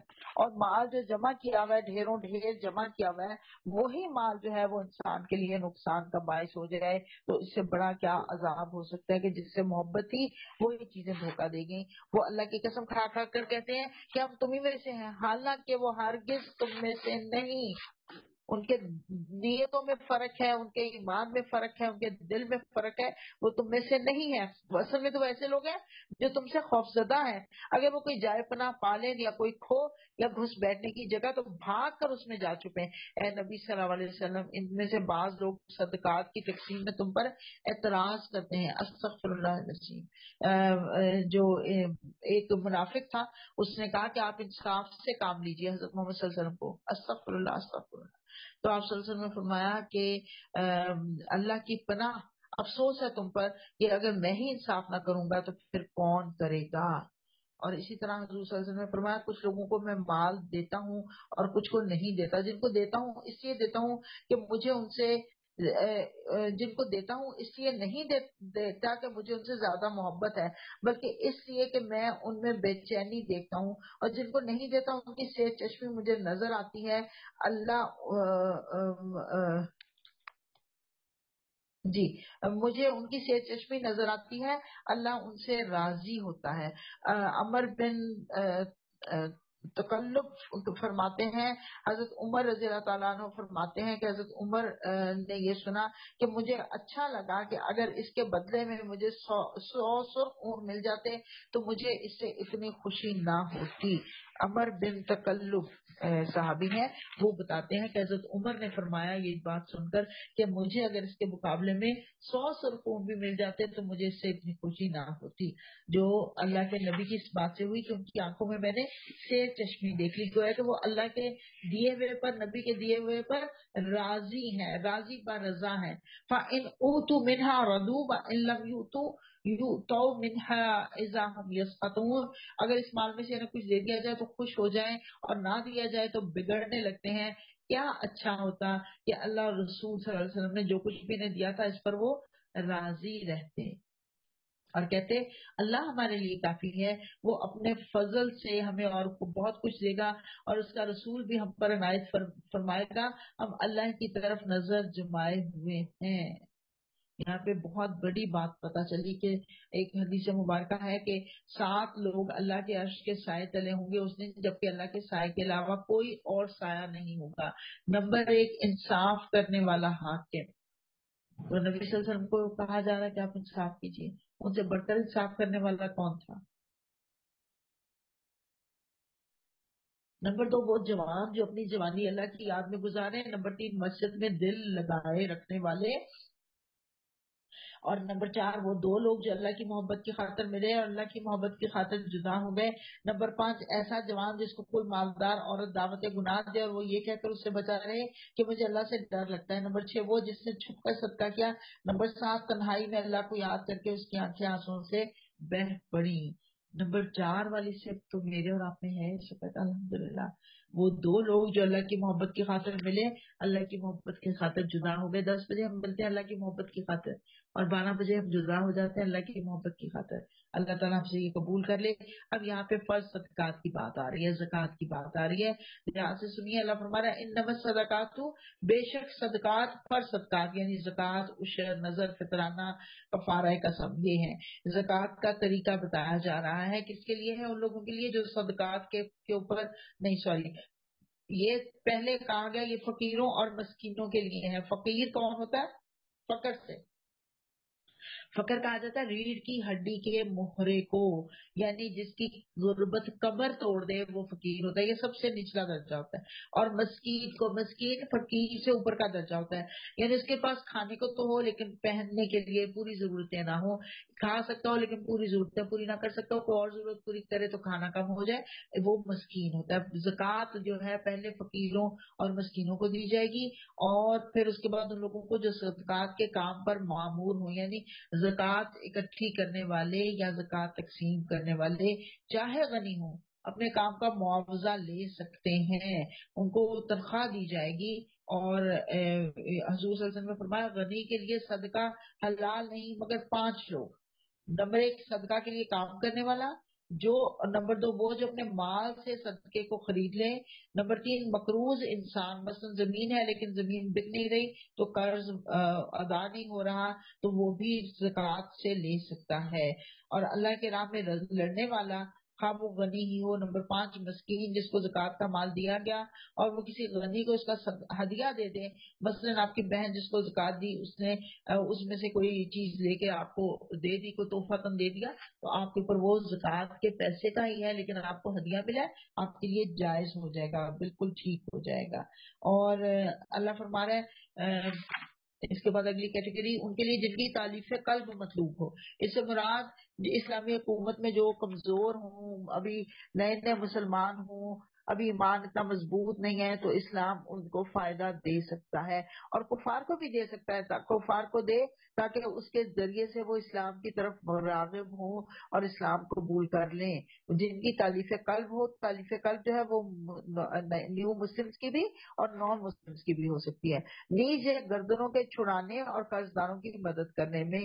گردنوں کے چھڑانا جو ہے اب ہمارے ہاں تو مفقود ہے، وہ جو غلام تھے ان کے لیے یہ ایگزیکٹلی ہے، لیکن آج ہم اس کو یوں بھی کر سکتے ہیں کہ کسی کی کوئی قرض دار ہے یا جیل میں ہے کوئی، اس کی گردن چھڑانے میں ہم مدد کر سکتے ہیں، اس کو بے گناہ کوئی جیل میں ہے تو اس کو ہم دے سکتے ہیں، اس لیے یہ ایسا ہو سکتا ہے۔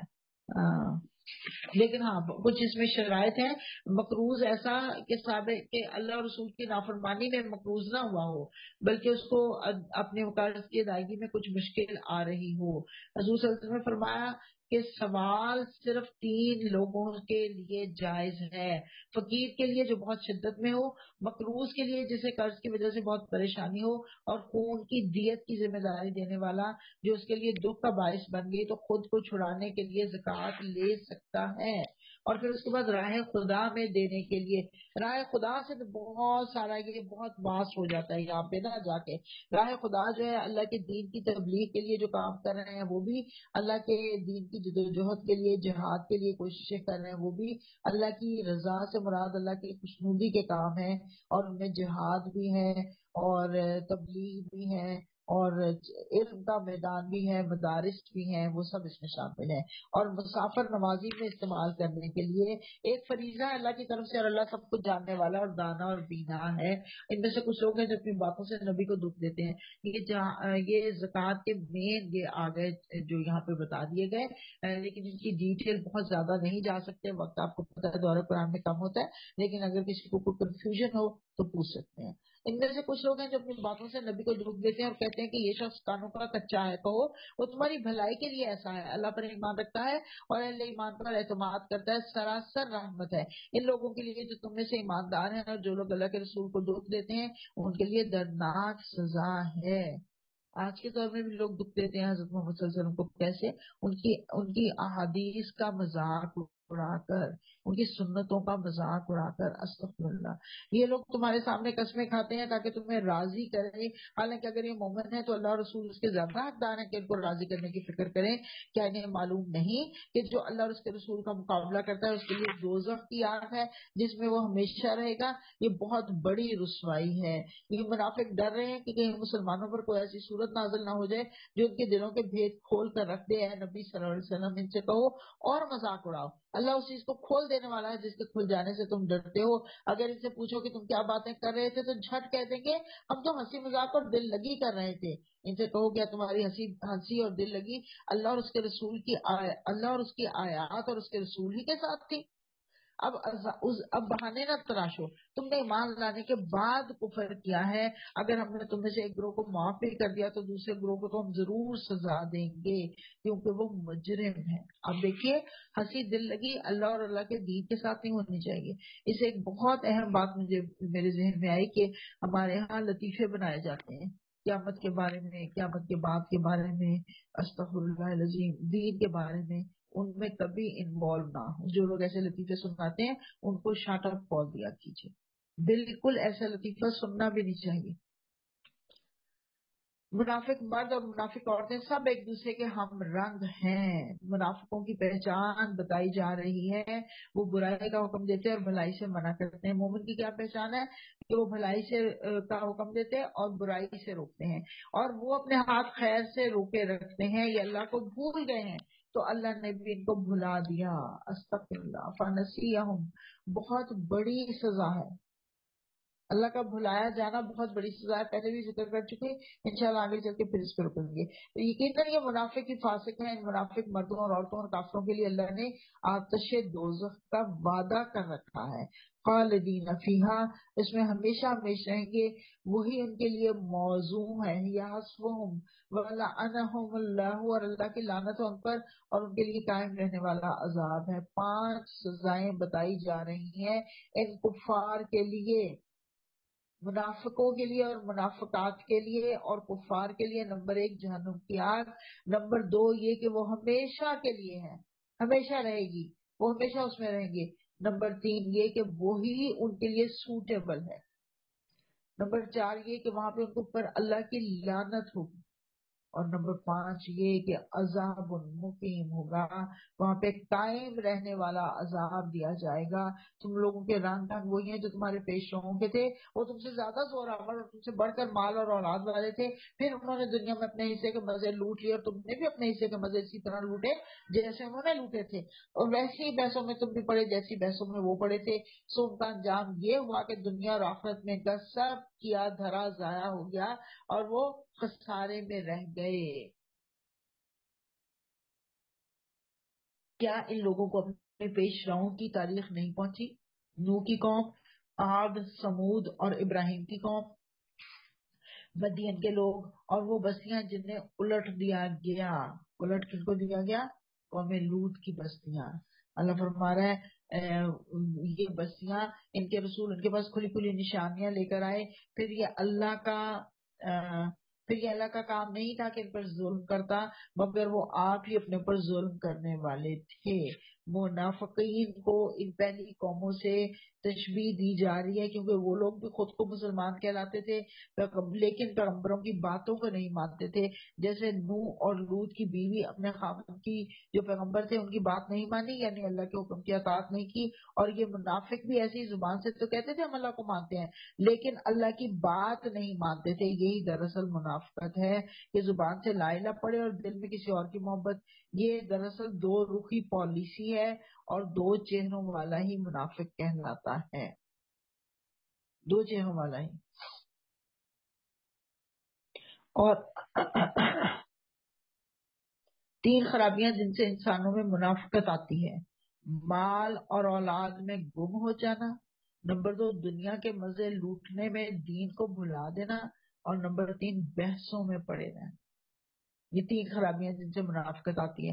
مومن مرد اور مومن عورتیں یہ سب ایک دوسرے کے رفیق ہیں۔ دیکھیے یہاں پہ خاص طور پہ عورتوں کی بات الگ سے کر دی گئی، گویا کہ صرف مومن مرد نہیں، عورتوں کی بھی ذمہ داری ہے کہ وہ لوگوں کو بھلائی کا حکم دیں اور برائی سے روکیں۔ ہمارے یہاں کہا جاتا ہے جی آپ کو کیا تکلیف ہے، آپ آرام سے بیٹھے، مرد ہے نا تبلیغ کا کام کر رہے ہیں، آپ کیوں کر رہے ہیں؟ میں اس لیے کر رہی ہوں کہ میں اپنی عورتوں کو، اپنی بہنوں کے لیے ہمدرد ہوں، اس لیے کر رہی ہوں، اس لیے عورتوں کو اٹھنے کا حکم ہے۔ حضور صلی اللہ علیہ وسلم نے فرمایا ایک قوم گناہ میں مبتلا ہو جائے اور ان میں سے ایسے لوگ بھی ہوں کہ جن کو روکتے والے ہوں اور نہ روکیں تو قریب ہے کہ اللہ تعالیٰ ان سب کو عذاب میں مبتلا کر دے۔ آپ نے فرمایا ایک زمانہ آنے والا ہے جبکہ نیکی کا کام بہت مشکل ہو جائے گا، ایسے میں جو کوئی نیکی کا کام کرے گا اسے 50 کے برابر ثواب ملے گا۔ اور تم ایک اور جگہ پہ آئے تم ضرور اچھائی کا حکم دو اور برائی سے روکو، مگر نہ اللہ تعالیٰ تم پر عذاب نازل کرے گا اور تم دعائیں کرو گے اور اللہ تعالیٰ تمہاری دعاؤں کا جواب نہیں دے گا۔ یہاں جو وہ دور نہیں آ گیا، دعائیں کرتے ہیں اور دعائیں سنی نہیں جاتی، پھر پریشان ہوتے ہیں۔ پھر جائزہ لیں کیا ہم امر بالمعروف اور نہی عن المنکر کر رہے ہیں؟ اگر نہیں کر رہے تو یہی وجہ ہماری دعاؤں کے قبول نہ ہونے کی۔ اللہ فرما رہا ہے نماز قائم کرتے ہیں وہ لوگ جو نماز قائم بھلائی کا حکم دیتے ہیں، برائی سے روکتے ہیں، نماز قائم کرتے ہیں، زکوٰۃ دیتے ہیں اور اللہ اور اس کے رسول کی اطاعت کرتے ہیں، یہ وہ لوگ ہیں جن پر اللہ کی رحمت نازل ہوگی۔ یقیناً اللہ سب پر غالب اور حکیم اور دانا ہے۔ ان مومن مردوں اور عورتوں سے اللہ کا وعدہ ہے کہ انہیں ایسے باغات دے گا جن کے نیچے نہریں بہتی ہوں گی اور ان میں ہمیشہ رہیں گے۔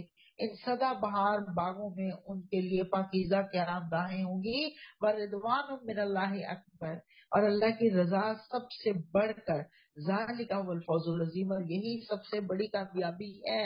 جنت والوں کو جنت میں بھیج کے پوچھا جائے گا کہ تم راضی ہے، راضی ہو؟ وہ کہیں گے ہم راضی ہیں۔ اللہ پوچھے گا کیا میں تم کو کچھ اور دوں؟ جنت والے کہیں گے اللہ اس سے بڑھ کر کیا ہوگا؟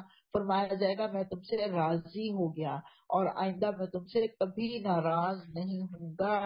بخاری کی حدیث ہے۔ اس کے علاوہ انشاءاللہ آگے چل کے اور بھی بتاؤں گی زیادہ سے کیا مراد ہے۔ تو مومنوں کی مثال جو ہے نا، مومن مردوں اور عورتوں کی مثال ایک عمارت کی طرح ہے بعض حصہ بعض کو مضبوط کرتا ہے. تو مومنوں کو آپس میں محبت اور رحمت کی مثال حضور صلی اللہ علیہ وسلم نے ایک جسم کی طرح سے دی کہ ایک حصہ بیماری کی شکایت کرتا ہے تو سارا جسم بخار میں جلتا ہے. تو ہمیں اپنے دلوں کا حال دیکھنا چاہیے کہ کیا واقعی ہمارے دلوں کا یہی حال ہے. اہل ایمان کے بارے میں ہم ایسے ہی تڑپتے ہیں. ابھی میں نے غزہ کے مسلمانوں کی بات کی، تڑپ آتی ہے آپ کے دل میں؟ اے نبی صلی اللہ علیہ وسلم، کفار اور منافقین دونوں کا پوری قوت سے مقابلہ کرو اور ان کے ساتھ سختی سے پیش آؤ. آخر کار ان کا ٹھکانہ جہنم ہے اور وہ بدترین جائے قرار ہے. یہ لوگ اللہ کی قسمیں کھا کھا کر کہتے ہیں کہ وہ بات نہیں کی، حالانکہ انہوں نے وہ کافرانہ بات ضرور کہی ہے. اب یہ کیا واقعہ ہے؟ ایک واقعہ ہمیں ملے گا کہ کہتے ہیں کہ ایک منافق کے متعلق ہے کہ اپنے عزیزوں میں سے وہ کسی سے کہہ رہا تھا کہ اگر محمد صلی اللہ علیہ وسلم جو بات پیش کر رہے ہیں اگر وہ درست ہے تو پھر تو ہم سب گدھوں سے بھی بدتر ہیں. اور ایک اور اس کے علاوہ یہ بھی مذاق اڑایا کہ ایک موقع پہ تبوک کے سفر میں حضور صلی اللہ علیہ وسلم کی اونٹنی گم ہو گئی تو ایک شخص نے بھری مجلس میں کہا کہ یہ حضرت آسمان کی خبریں تو خوب سناتے ہیں مگر ان کو اپنی اونٹنی کی کچھ خبر نہیں کہ اس وقت کہاں ہے. یعنی نبی صلی اللہ علیہ وسلم کا مذاق اڑایا. جب آپ کے پاس یہ بات پہنچی تو آپ نے پوچھا تو قسمیں کھانے لگا. اللہ نے فرمایا اللہ ضرور ان کے کھول دے گا راز کہ انہوں نے ضرور یہ بات کہی ہے، جھوٹی بات کہی ہے. اللہ کہہ رہا ہے وہ اسلام لانے کے بعد کفر کے مرتکب ہوئے اور انہوں نے وہ کچھ کرنے کا ارادہ کیا جسے وہ کر نہ سکے. ان کا سارا غصہ اسی بات پر ہے نا کہ اللہ اور اس کے رسول نے اپنے فضل سے ان کو غنی کر دیا. اب اگر یہ اپنی اس روش سے باز آ جائیں تو ان کے لیے بہتر ہے، اور اگر یہ باز نہ آئے تو اللہ ان کو دردناک سزا دے گا دنیا میں بھی اور آخرت میں بھی، اور زمین میں کوئی نہیں جو ان کا حمایتی اور مددگار ہو. اس کے بارے میں ایک روایت ملتی ہے کہ ایک شخص آیا حضور صلی اللہ علیہ وسلم کے پاس اور درخواست کی کہ میرا مال بڑھ جائے، آپ دعا کیجیے. حضور صلی اللہ علیہ وسلم نے پوچھا کیا یہ بہتر نہیں کہ تم تھوڑے مال سے اللہ کی خوشنودی حاصل کر سکو؟ لیکن وہ اصرار کرتا رہا. اس پر حضور صلی اللہ علیہ وسلم نے اس کے لیے دعا کی. اس کو اللہ نے اتنی دولت دی کہ بکریاں بڑھتے بڑھتے بڑھتے ایک بڑا ریوڑ بن گیا. وہ مدینہ سے باہر جا کر اس نے اپنا قیام کیا، وہاں بس کیا. آہستہ آہستہ نمازوں میں غفلت برتنا شروع کر دی اور پھر جمعے میں بھی کبھی آتا کبھی نہ آتا. جب زکوٰۃ لینے بھیجا گیا تو اس نے کہا کہ زکوٰۃ بھی تو ایک طرح سے ٹیکس ہی ہے. حضور صلی اللہ علیہ وسلم نے سن کر اس کو 3 دفعہ لعنت کی اس کے اوپر اور کہا برباد ہو گیا اس کا علم. تو جب اس کو پتا چلا حضور صلی اللہ علیہ وسلم نے اس کے اوپر لعنت کی ہے تو وہ زکوٰۃ لے کر آ گیا. حضور صلی اللہ علیہ وسلم نے فرمایا مجھے اللہ نے تم سے زکوٰۃ لینے سے منع کر دیا ہے. وہ واپس چلا گیا. حضرت ابوبکر کے دور میں پھر آ گیا، حضرت عمر رضی اللہ تعالیٰ عنہ کے دور میں پھر آ گیا، حضرت علی رضی اللہ تعالیٰ عنہ کے دور میں پھر زکوٰۃ لے کر آیا. لیکن حضرت عثمان کے دور میں بھی وہ یہ زکوٰۃ لے کر آیا لیکن کسی نے بھی اسے زکوٰۃ قبول نہیں کی اور وہ اسی حالت میں مر گیا. یہ جو ابھی اللہ نے کہا نا کہ اللہ اپنے فضل سے غنی کر دیتا ہے اور پھر وہ کفر کے راستے پہ چل پڑتے ہیں. اللہ فرما رہا ہے ان میں سے بعض لوگ ایسے بھی ہیں جنہوں نے اللہ سے عہد کیا تھا کہ اگر اس نے اپنے فضل سے ہم کو نوازا تو ہم خیرات کریں گے اور صالح بن کر رہیں گے، مگر جب اللہ نے اپنے فضل سے ہم کو دولت مند کر دیا تو وہ بخل پر اتر آئے اور اپنے وعدے سے ایسے پھرے کہ انہیں اس کی پرواہ تک نہیں ہے. نتیجہ یہ نکلا کہ اس بدعہدی کی وجہ سے جنہوں نے اللہ کے ساتھ کیا اور اس جھوٹ کی وجہ سے جو وہ اللہ کے ساتھ بولتے رہے اللہ نے ان کے دلوں میں نفاق بٹھا دیا جو اس کے حضور ان کی پیشی کے دن تک ان کا پیچھا نہیں چھوڑے گا. کیا یہ لوگ جانتے نہیں ہیں کہ اللہ کو ان کے چھپے راز اور ان کی پوشیدہ سرگوشیاں تک معلوم ہے اور وہ تمام غیب کی باتوں کو جاننے والا ہے اور خوب جانتا ہے کنجوس دولت مندوں کو جو رب رضا اور رغبت دینے والے اہل ایمان کی مالی قربانیوں پر باتیں چھاپتے ہیں اور ان لوگوں کا مذاق اڑاتے ہیں جن کے پاس راہ خدا میں دینے کے لیے اس کے سوا کچھ نہیں جو وہ اپنے اوپر مشقت برداشت کر کے دیتے ہیں. اس کے بارے میں آتا ہے روایات سے پتہ چلتا ہے ایک صحابی تھے جب جنگ تبوک کے لیے حضور صلی اللہ علیہ وسلم نے کہا کہ مال غنیمت جمع کیا جائے تو وہ گئے، پوری رات یہودی کا کنواں چلایا، مٹھی بھر کھجوریں ملی. انہوں نے کچھ کھجوریں اپنے بچوں کے لیے گھر میں رکھ دی اور کچھ کھجوریں لے کے حضور صلی اللہ علیہ وسلم کی خدمت میں پیش ہوئے اور کہا کہ یا رسول اللہ میرے پاس تو یہی چند کھجوریں ہیں. آپ صلی اللہ علیہ وسلم نے محبت سے کھجوروں کو لے کے پورے مال غنیمت کے اوپر ڈال دیا، کہا ان سب پر یہ بھاری ہیں. یعنی اللہ تعالیٰ کو کوانٹٹی نہیں چاہیے، کوالٹی چاہیے. انہوں نے اور یہ لوگ مذاق چند یہ مٹھی بھر کھجوروں کے ساتھ چلے ہیں تو بھوک فتح کرنے چلے ہیں، رومیوں سے جنگ کرنے کے، اس طرح سے مذاق اڑاتے تھے۔ اللہ کہہ رہا ہے اللہ ان مذاق اڑانے والوں کا مذاق اڑاتا ہے اور ان کے لیے دردناک سزا ہے۔ اے نبی صلی اللہ علیہ وسلم تم خواہش سے لوگوں کے لیے معافی کی درخواست کرو یا نہ کرو، اگر تم 70 مرتبہ بھی انہیں معاف کر دینے کی درخواست کرو گے تو اللہ ہرگز انہیں معاف نہیں کرے گا۔ یعنی منافقوں کے لیے حضور صلی اللہ علیہ وسلم کی سفارش اور شفاعت قبول نہیں کی جائے گی، اس لیے کہ انہوں نے اللہ اور اس کے رسول کے ساتھ کفر کیا، اور اللہ فاسق لوگوں کو راہ نجات نہیں دکھایا کرتا۔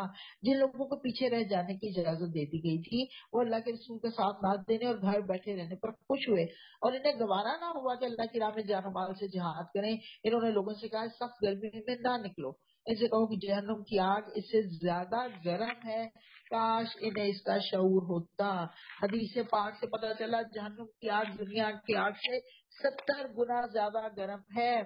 حدیث پاک میں آتا ہے جہنم کی آگ 1000 برس تک دھونکی گئی تو وہ سفید ہوگی، پھر 1000 برس تک دھونکی گئی تو وہ سرخ ہو گئی، پھر 1000 برس تک دھونکی گئی تو وہ سیاہ ہو گئی، اور وہ اب سیاہ ہے، یعنی سخت ترین گرم ترین حالت میں ہے جس میں کوئی روشنی بھی نہیں۔ جہنم میں سب سے کم عذاب جس کو دیا جائے گا وہ شخص ہوگا جس کے پاؤں میں آگ کے تسمے ہوں گے، صرف آگ کے تسمے ہوں گے پاؤں میں، اور اس کا دماغ ہنڈیا کی طرح کھول رہا ہوگا۔ انسان بعض اوقات دنیا کے فائدے کے لیے اللہ تعالیٰ کو ناراض کرتا ہے، حالانکہ انسان سوچے کہ دنیا کا یہ فائدہ کتنے دن کا ہے اور کب تک ہمارے پاس رہے گا، اور آخرت کی سزا کتنی سخت ہے۔ حضور صلی اللہ علیہ وسلم نے فرمایا لوگوں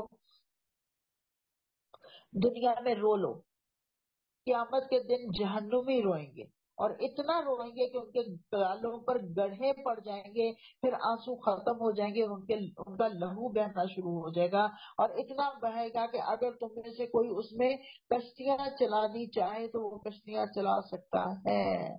استغفر اللہ العظیم واتوب الیہ۔ اللہم انا اعوذ بک من عذاب النار۔ بخاری کی حدیث ہے یہ، حضرت ابو ہریرہ رضی اللہ تعالیٰ عنہ سے مروی ہے۔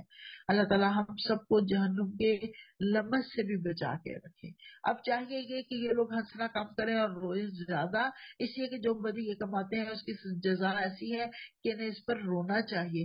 اگر اللہ ان کے درمیان تمہیں واپس لے جائے اور آئندہ ان میں سے کوئی گروہ جہاد کے لیے نکلنے کی تم سے اجازت مانگے تو صاف کہہ دینا کہ اب تم میرے ساتھ ہرگز نہیں چل سکتے، اور میرے ساتھ میں کسی دشمن سے لڑ سکتے ہو، اور نہ کیونکہ تم نے پہلے بیٹھ رہنے کو پسند کیا تھا تو اب گھر بیٹھنے والوں ہی کے ساتھ بیٹھے رہو، اور آئندہ ان میں سے جو کوئی مرے اس کی نماز جنازہ بھی تم ہرگز نہ پڑھنا، نہ کبھی اس کی قبر پر کھڑے ہونا، کیونکہ انہوں نے اللہ اور اس کے رسول کے ساتھ کفر کیا ہے، اور وہ مرے ہیں اس حال میں کہ وہ فاسق تھے۔ ان کی مالداری اور ان کی کثرت اولاد تم کو دھوکے میں نہ ڈالے۔ اللہ نے تو ارادہ کر لیا ہے کہ اس مال و اولاد کے ذریعے سے ان کو اسی دنیا میں سزا دے، اور ان کی جانیں اس حال میں نکلیں کہ وہ کافر ہوں۔ جب کبھی کوئی صورت اس مضمون کی نازل ہوئی کہ اللہ کو مانو اور اس کے رسول کے ساتھ مل کر جہاد کرو، تو تم نے دیکھا کہ جو لوگ ان میں سے طاقت والے تھے وہی تم سے درخواست کرنے لگے کہ انہیں جہاد کی شرکت سے معاف رکھا جائے، اور انہوں نے کہا کہ ہمیں چھوڑ دیجیے کہ ہم بیٹھنے والوں کے ساتھ بیٹھ رہے ہیں۔ ان لوگوں نے گھر بیٹھنے والیوں میں شامل ہونا پسند کر لیا اور ان کے دلوں پر ٹھپا لگا دیا گیا، اس لیے ان کی سمجھ میں اب کچھ نہیں آتا۔ بخلاف اس کے رسول نے اور ان لوگوں نے جو رسول کے ساتھ ایمان لائے تھے اپنی جان اور مال سے جہاد کیا، اور اب ساری بھلائیاں انہی کے لیے ہیں اور وہی فلاح پانے والے ہیں۔ اللہ نے ان کے لیے ایسے باغ تیار کر رکھے ہیں جن کے نیچے نہریں بہ رہی ہیں، ان میں وہ ہمیشہ رہیں گے۔ یہ ہے عظیم الشان کامیابی، ذالک الفوز العظیم۔ ابھی ہم نے پیچھے پڑھا فوز العظیم اللہ کی رضا ہے، یہاں پتہ چلا اللہ کی، یہاں پہ بھی رزلٹ اللہ کی رضا کا ہی ہے کہ جنت مل جائے گی۔ یہ عظیم الشان کامیابی ہے، یعنی دنیا میں کامیابیاں حاصل کر لینا اصل کامیابی نہیں ہے، بلکہ آخرت کی کامیابی حاصل کرنا جو ہمیشہ ہمیشہ رہے گی اصل کامیابی ہے۔ بدوی عربوں میں سے بہت سے لوگ آئے جنہوں نے عذر کیے تاکہ انہیں بھی پیچھے رہنے کی اجازت دے دی جائے۔ اس طرح بیٹھے رہے وہ لوگ جنہوں نے اللہ اور اس کے رسول سے ایمان کا جھوٹا وعدہ کیا تھا۔ ان بدویوں میں سے جن جن لوگوں نے کفر کا طریقہ اختیار کیا عنقریب وہ دردناک سزا سے دوچار ہوں گے۔ ضعیف اور بیمار لوگ اور وہ لوگ جو شرکت جہاد کے لیے راہ نہیں پاتے اگر پیچھے رہ جائیں تو کوئی حرج نہیں، جبکہ وہ خلوص دل کے ساتھ اللہ اور اس کے رسول کے وفادار ہوں۔ ایسے محسنین پر اعتراض کی کوئی گنجائش نہیں، اور اللہ درگزر کرنے والا اور رحم فرمانے والا ہے۔ اور اس طرح ان لوگوں پر بھی کوئی اعتراض کا موقع نہیں جنہوں نے خود آ کر تم سے درخواست کی تھی کہ ہمارے لیے سواریاں وہاں پہنچائی جائیں، اور جب تم نے دیکھا کہ میں تمہارے لیے سواریوں کا انتظام نہیں، اور جب تم نے کہا کہ میں تمہارے لیے سواریوں کا انتظام نہیں کر سکتا تو وہ مجبوراً واپس ہو گئے، اور حال یہ تھا کہ ان کی آنکھوں سے آنسو جاری تھے، اور انہیں اس بات کا بڑا رنج تھا کہ وہ اپنے خرچ پر شریک جہاد ہونے کی طاقت نہیں رکھتے۔ کچھ لوگ تھے جو سواریوں کا انتظام نہیں کر سکتے تھے۔ حضرت جابر فرماتے ہیں حضور صلی اللہ علیہ وسلم نے فرمایا مدینہ میں کچھ لوگ ہیں کہ تم کوئی وادی پار نہیں کرتے وہ تمہارے ساتھ ہوتے ہیں۔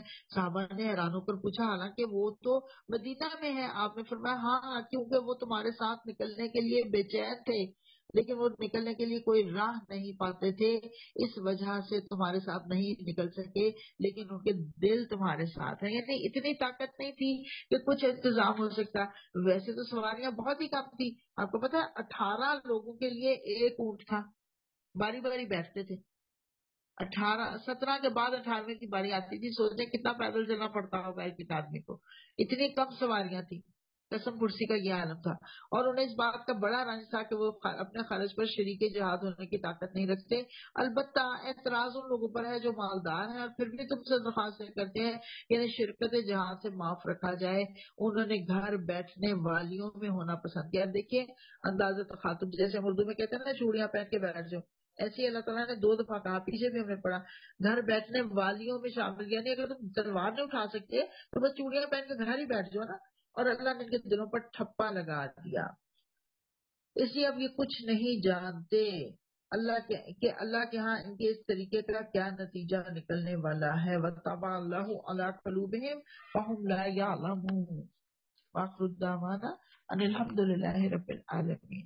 اللهم انس وشفی فی قبری، اللهم ارحمنا بالقرآن العظیم واجعله لي اماما ونورا وهدى ورحمة، اللهم ذکرنا منه ما جهلت، اللهم ذکرنا منه ما جهلت وارزقنا تلاوته آناء الليل وآناء النهار واجعله لي حجة یا رب العالمین۔